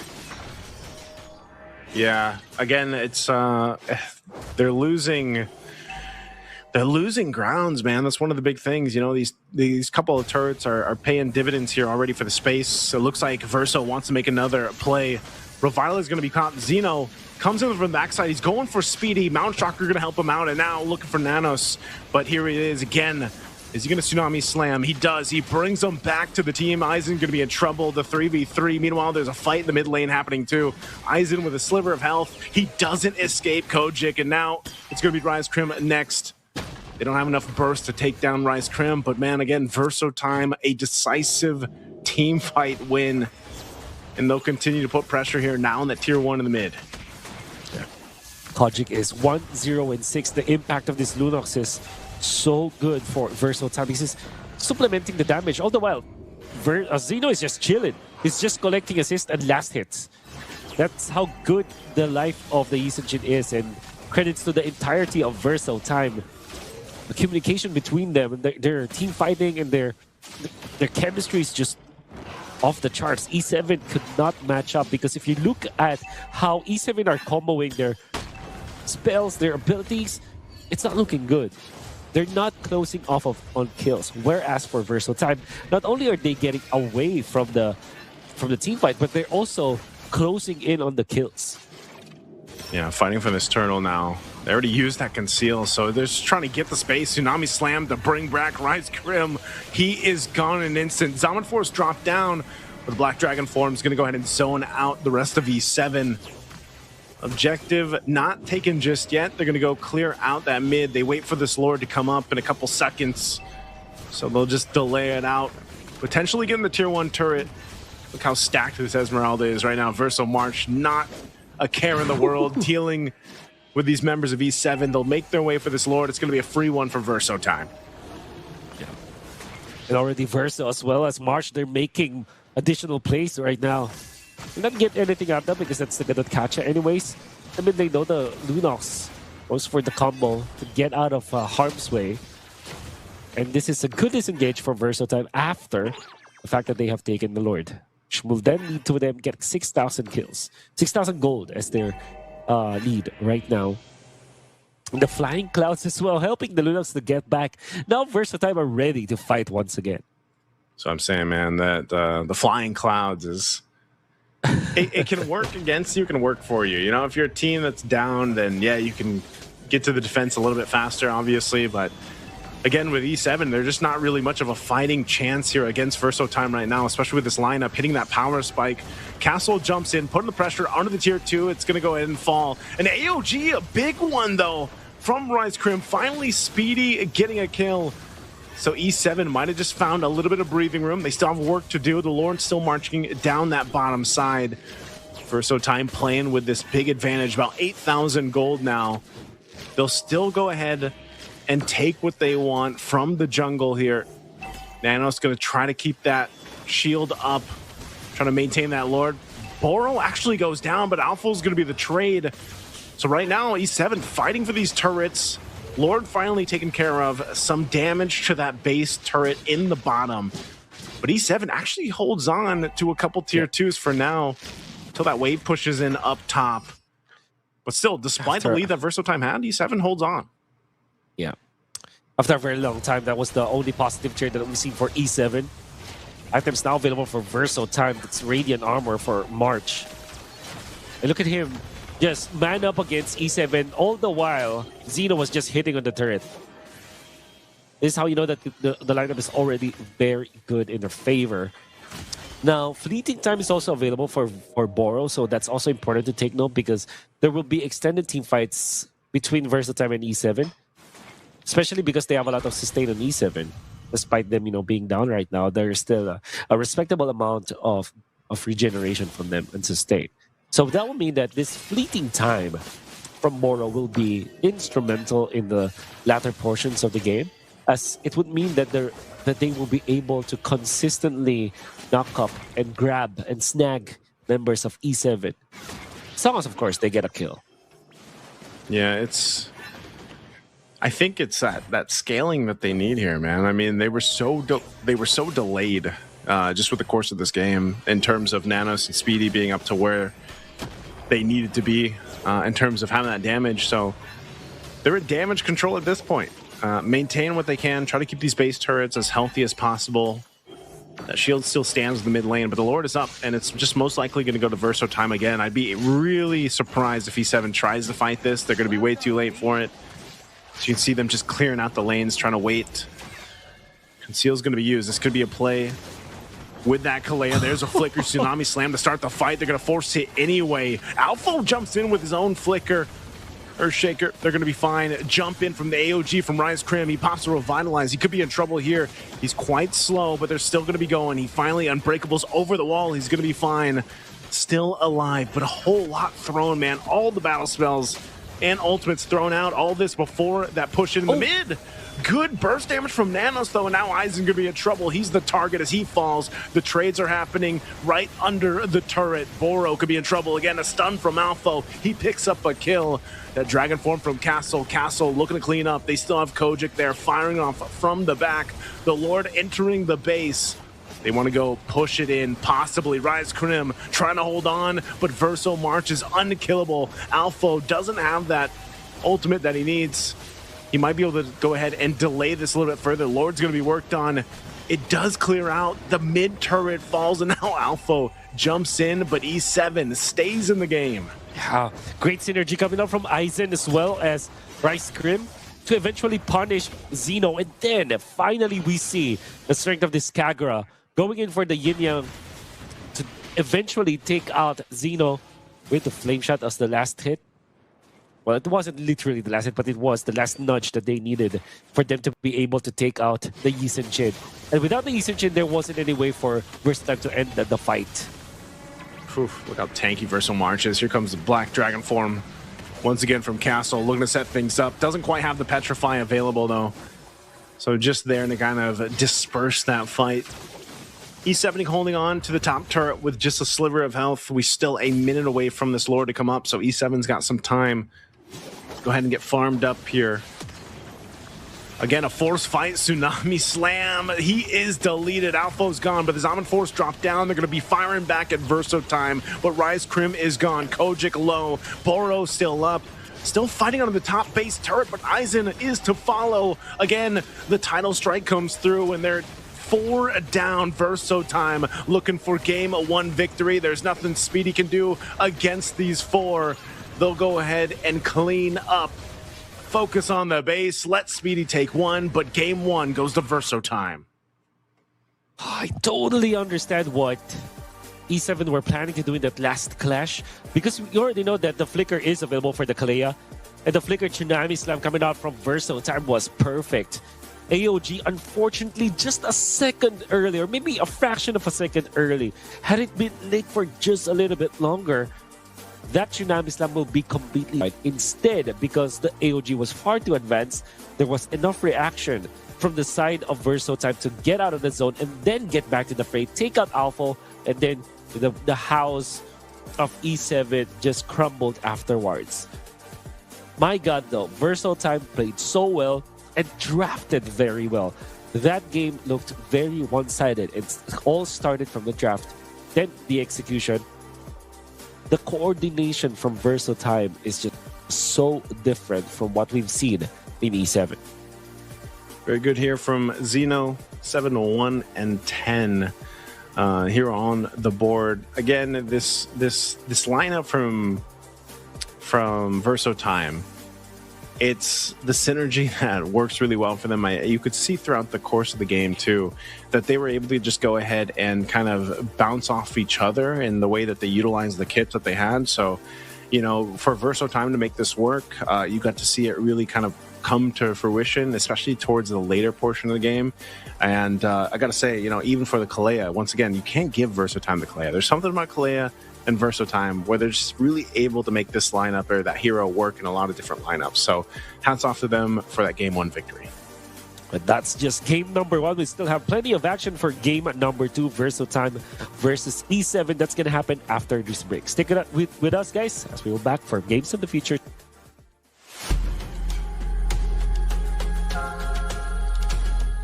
Abu Dhabi and UAE at the moment seems to be the epicenter of autonomous, robotics, and many other activities.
And we are back. It's Digital Games of the Future featuring Mobile Legends, and it's game number 2 of a best of 3 series between E7 as well as Verso Time.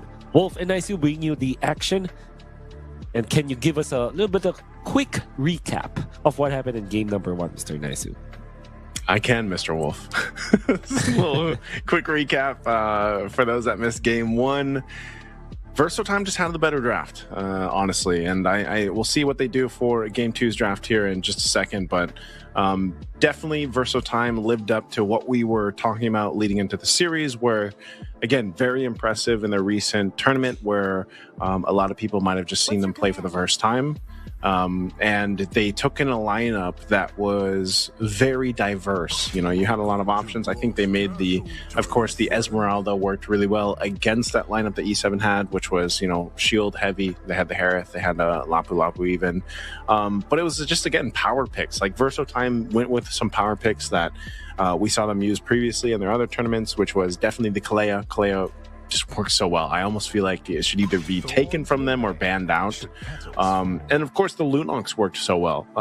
That burst damage that Lunox provided really worked well. You only saw the glimpse of Nanos' Kagura burst one time, maybe 2 in the previous game. And that's what I was saying when I was comparing the Kagura to the Lunox, you know, and that's unfortunately how the game went for E7. So hopefully they can make some adjustments here as we eventually get to the first phase picks for them, as they will have priority, which will depend what they decide to do. Again, they first picked the Lapu Lapu, which necessarily isn't bad, but again, it was just kind of maybe some of the ordering of the draft can change here and some of the other picks. Yeah, especially the Harith, right? They pick it up with the Harith. Yeah.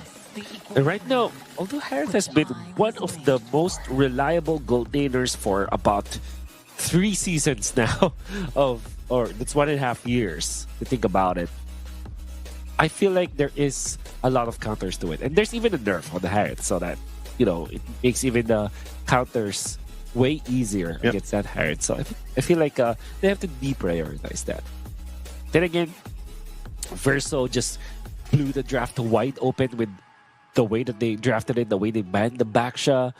3rd pick Esmeralda, 4th pick Lunox is just way too good. So I'll expect nothing less from them in the next game. They probably will ban the same heroes, like Jushin, for example.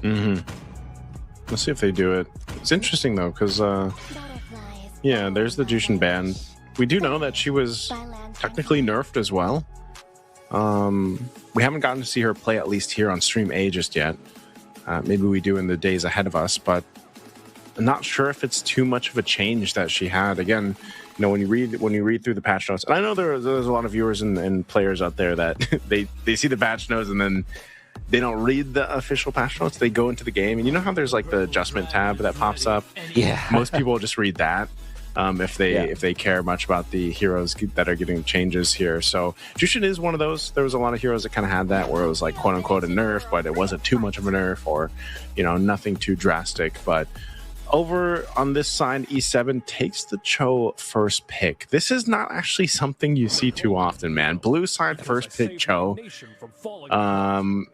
Could be a mix of comfort. Could be a mix of just E7 wanting to have that target acquisition like a Kalea provides. But I'm surprised. You know, I was thinking maybe they would go with the Kalea anyway. Again, the Lapu Lapu is still open, but they go with the Joy this time. So they got Joy, the Cho. We'll see what the 3rd pick here is going to be for E7.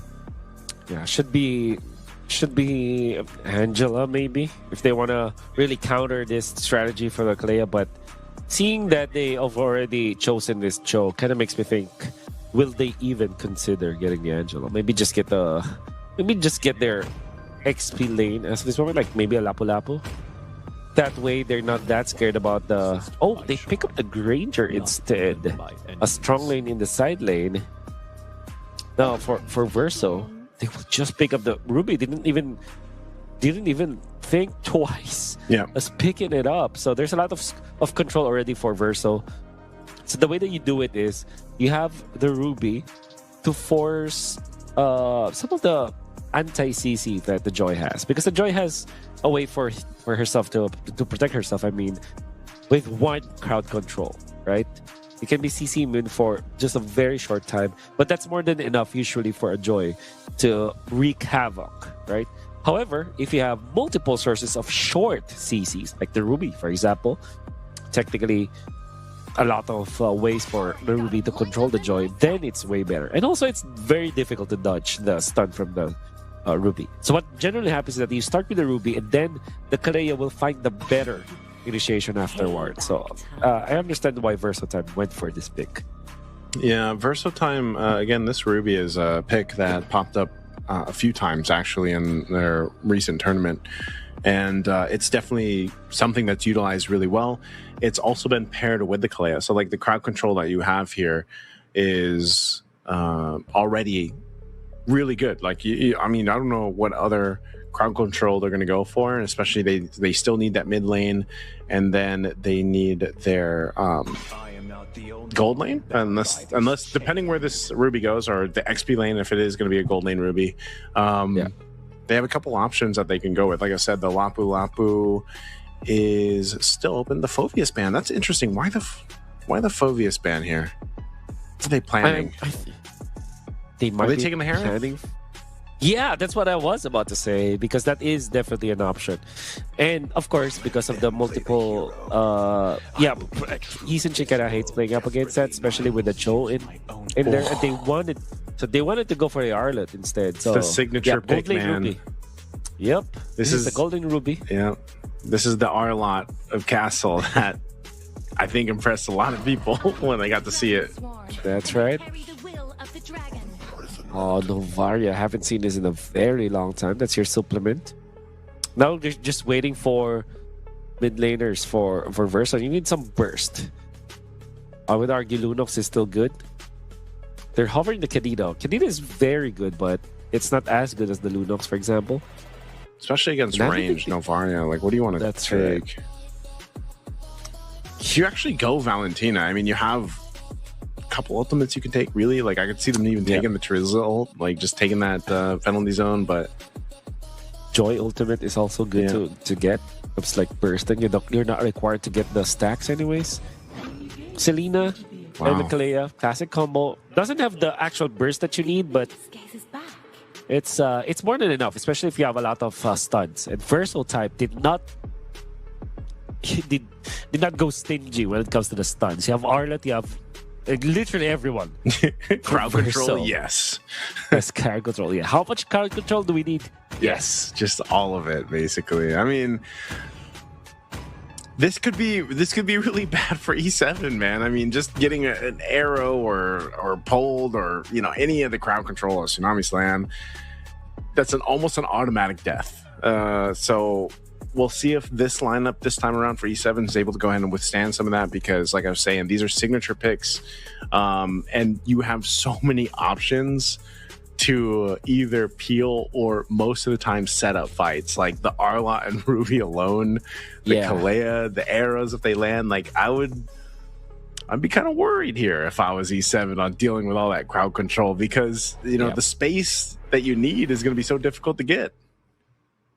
You know what they say, all display in the book when it comes to MOBA. Any kind of MOBA, the most basic way to win a game, overload with stuns. More stuns, more chances of winning. That's what Verso Time is to win. We're not saying that this is an outdraft. I think that E7 has got something going on with their composition, but when it comes to ease of execution, you would favor Verso Time. Let's see what they can do here. I think even part of this is it's been so long since we've seen a Novaria. Novaria, not to say she's not good, but when she was such a big pick, it was kind of a combination of being able to utilize that extra bit of a hitbox, but also the vision she provides and damage too. Like, especially when you're trying to siege your base, right? Like the damage there, the damage profile is pretty good with the Novaria, especially scales up, but again, with this one, I feel like it's going to be a little bit more difficult to fight around objectives, unless, again, you're picking people off. Now, we saw this with Edok previously. I think it's going to be up to RiseCrim to kind of replicate that type of playstyle where he's able to go ahead and find those right targets. But again, to be able to do that against all this crowd control is a bit of a concern when we are considering the objective fights. A very quiet first 2 minutes of the game for both teams. But kind of feels like Verso Time are playing far forward now. You can see the confidence that they have. We know for sure that between Yisun Shin and Joy, you would always favor the Yisun Shin for the first turtle, but it's mostly gonna be decided by the supplementing cast. However, Kalea plus Selena is such a very strong mid lane duo to get as the first turtle fight. Let's see what he's able to do. Fighting around this first turtle too. Aizen's gonna jump in the fight. Oh, Speedy's so low. The electrifying beats is already popping. The arrow's going to be able to land, and just like that, Nanos is deleted. And that's exactly what I was talking about. It's literally a dodging game of crowd control. Speedy forced off the lane. Turtle secured. Verso Time making it their time already early on. Building up a bit of a lead now. Still under 1,000. But again, you saw how fast someone dies when an arrow even just lands. Yeah. Oh. Granted, that was a Navarra, so that's a very squishy target, but the fact that they landed that and then immediately went for that, they knew their timing. It was almost at the tail end of that stun that landed onto Nanos, but they still chained it up. That's mainly because of the amount of CC that they have. It's like very easy to layer their stuns. Yeah, again, too, you don't want to keep your eye on Castle in this lane. Look at the Arlot. Oh my Again, God. he knows this hero in and out.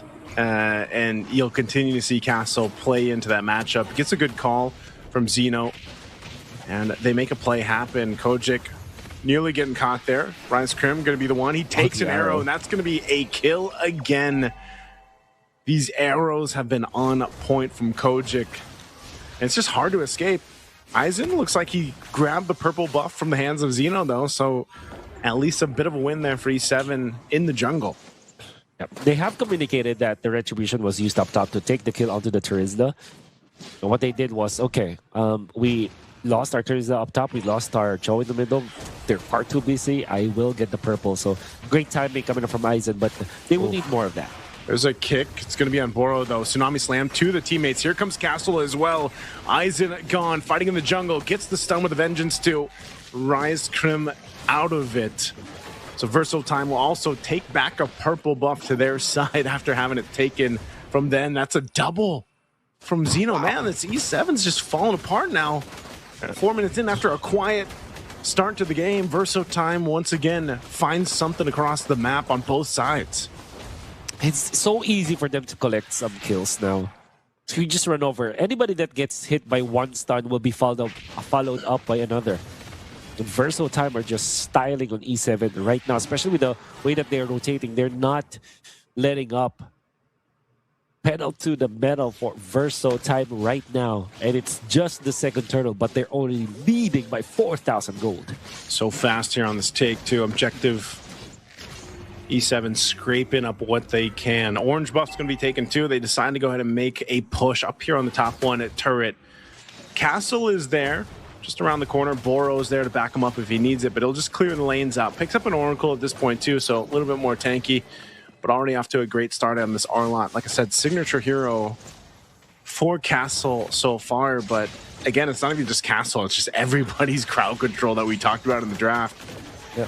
Paying dividends already at this point of the game. E7 has almost been in a position where they kind of forced to almost stay together in a sense, because you know, it's a little bit too risky if they do get caught by an arrow or a pole or one of these things that Verso Time has in their repertoire. To add to that, this is dangerous grass that we're looking at. So all of these sneaky plays coming out from Verso Time and the instant plays that they can also do is just getting buried. That's probably why they drafted the Arlot as well as the Selena in this scenario. Rise Krim? Oh, this is a kick. This should be a kill, an easy one to take a good use of the conceal. Finally putting them on the board for E7 again. They're going to have to continue to emulate that to make it happen. Castle goes in, gets the stunt. There's the final slash. Rise Krim gets under the turret. A big pickup, though, into the penalty zone. Tsunami Slam going to be used as well. Alpha leading the charge. fighting back. E7 will force Verso Time to reset here. So despite the lead that Verso Time has, E7's actually able to go ahead and find a bit of an advantage in the team fight, but still with a lot of resources used up, they got to be able to prep up for this turtle take. For the very first time, they have missed their combo. I should have been a Fire Slash into the stun from the Mountain Shocker, from the boat that you have from Zeno, but they have missed the mark. That's why E7 were able to get out. They had to use the Flicker and the Kalea just to get out of there, so I will not be available for the following turtle. But E7 also had to burn their Flicker onto this Terizla. I don't know if they can actually contest this turtle despite everything that happened in the past minute or so. Verso March pulls with the I'm Offended. Oh, a final slash coming out from Castle again. He was hunting for Speedy too. You get the electrifying beats, and arrow's not going to be able to land, but the turtle is secured for Verso Time. It's going to be the 3-for-3 now at this point, still in control of the game. And that's the thing, the decisiveness here of Verso Time. When they know they have that window of opportunity, they can go for it. There's Zombie Slam. They're going for Rise Grim. He's just gone. Can't even flicker. Again, an arrow. Oh! Verso March. The timing is on point from Verso Time. Unbelievable. The arrow connecting onto the Novaria, and then the Flicker. I'm Offended from Verso March.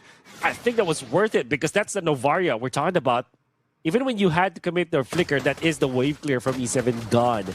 And the fact that they are taking over this game because of those pickoffs, Verso Time cannot letting up. There was some mistake up top with how they missed that Mountain Shocker from the Fire Slash, but they have well caught up with it.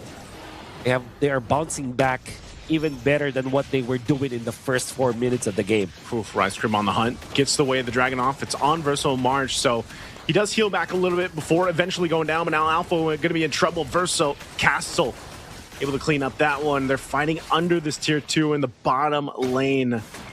But it's a trade. The 1-for-1 Alpha for Verso March, so nearly even trade there. They're going to get this tier 2 turret, though, in the bottom lane, so still Verso Time.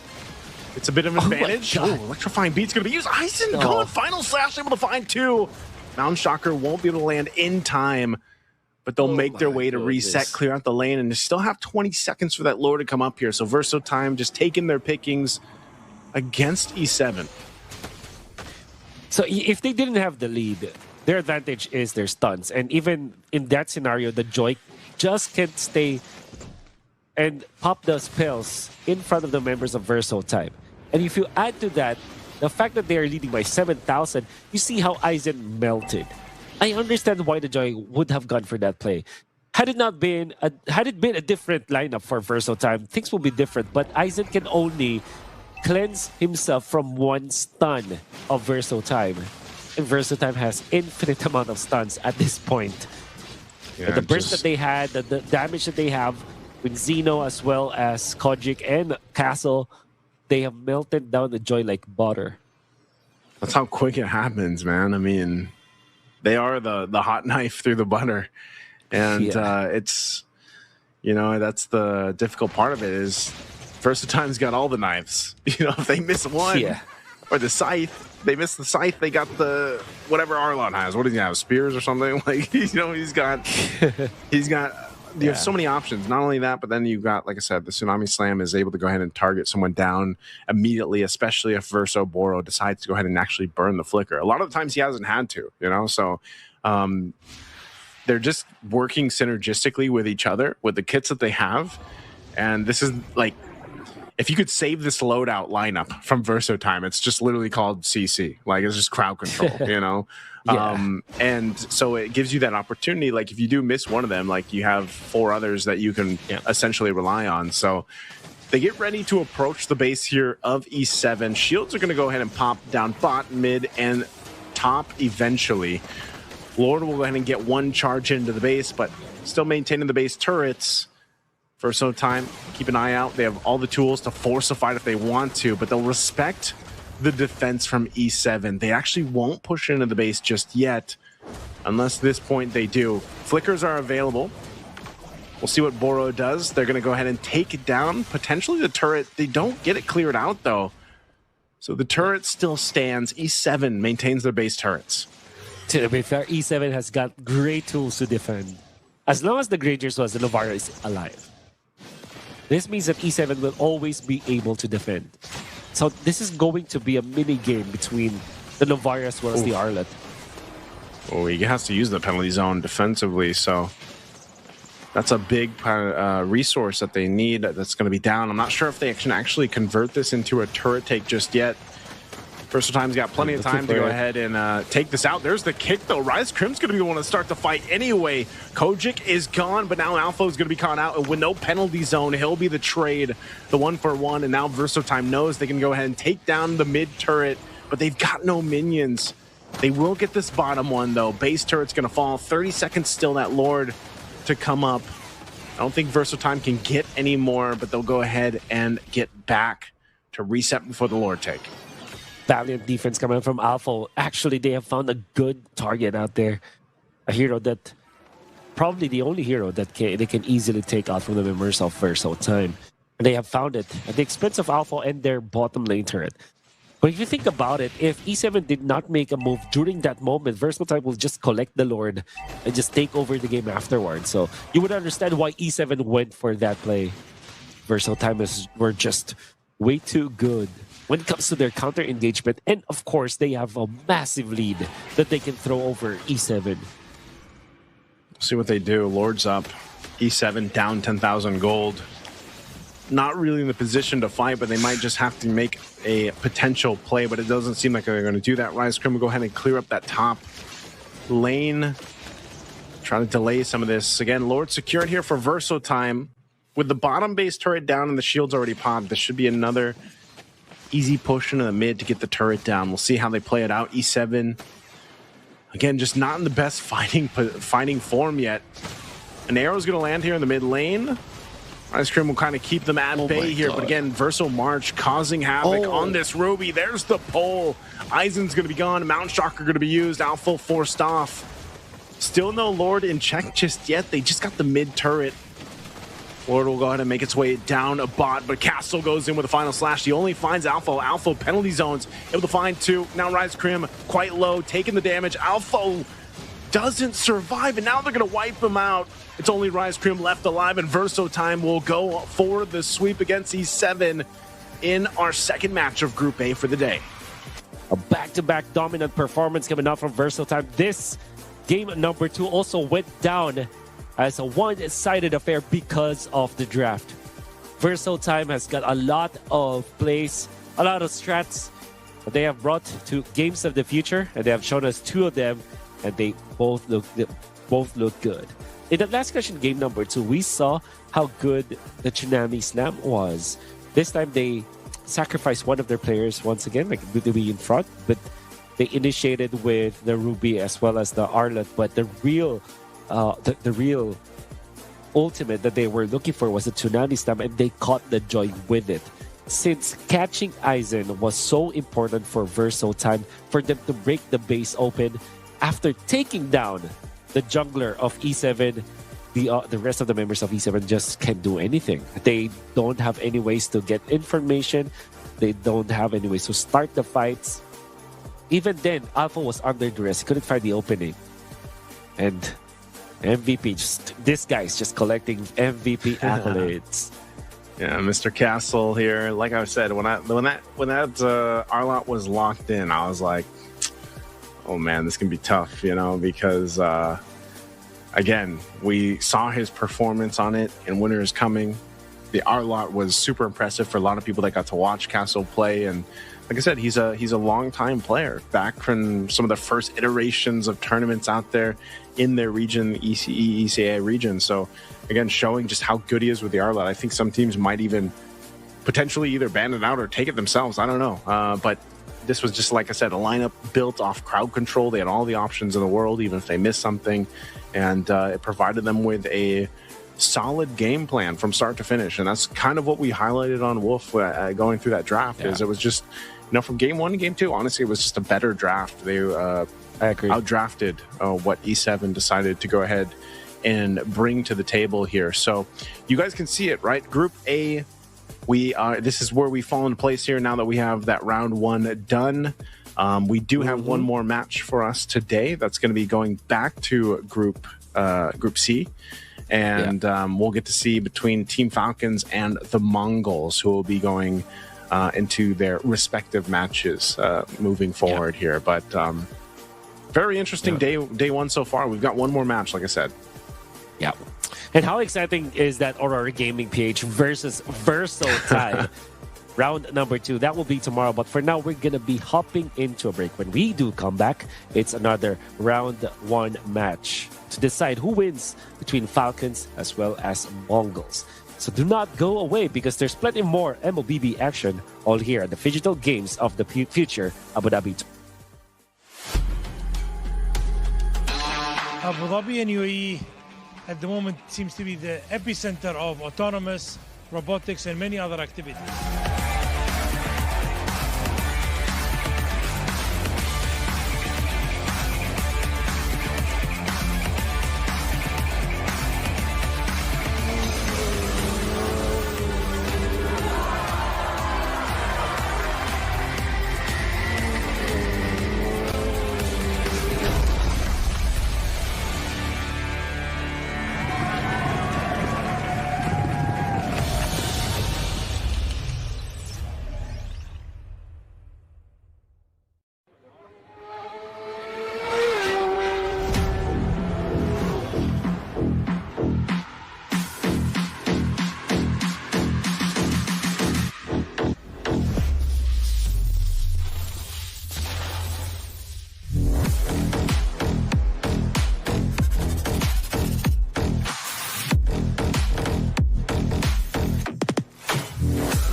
Let the best win.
Let the best win.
We're here to win. Let the best win.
are back in action for the Digital Games of the Future in Abu Dhabi 2025. It's Mobile Legends, brought to you, of course, by Wolf and Naisu.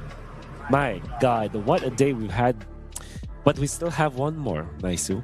I wonder who's playing. Who's actually playing for the last series of the day? The last series is going to be none other than Team Falcons and the Mongols.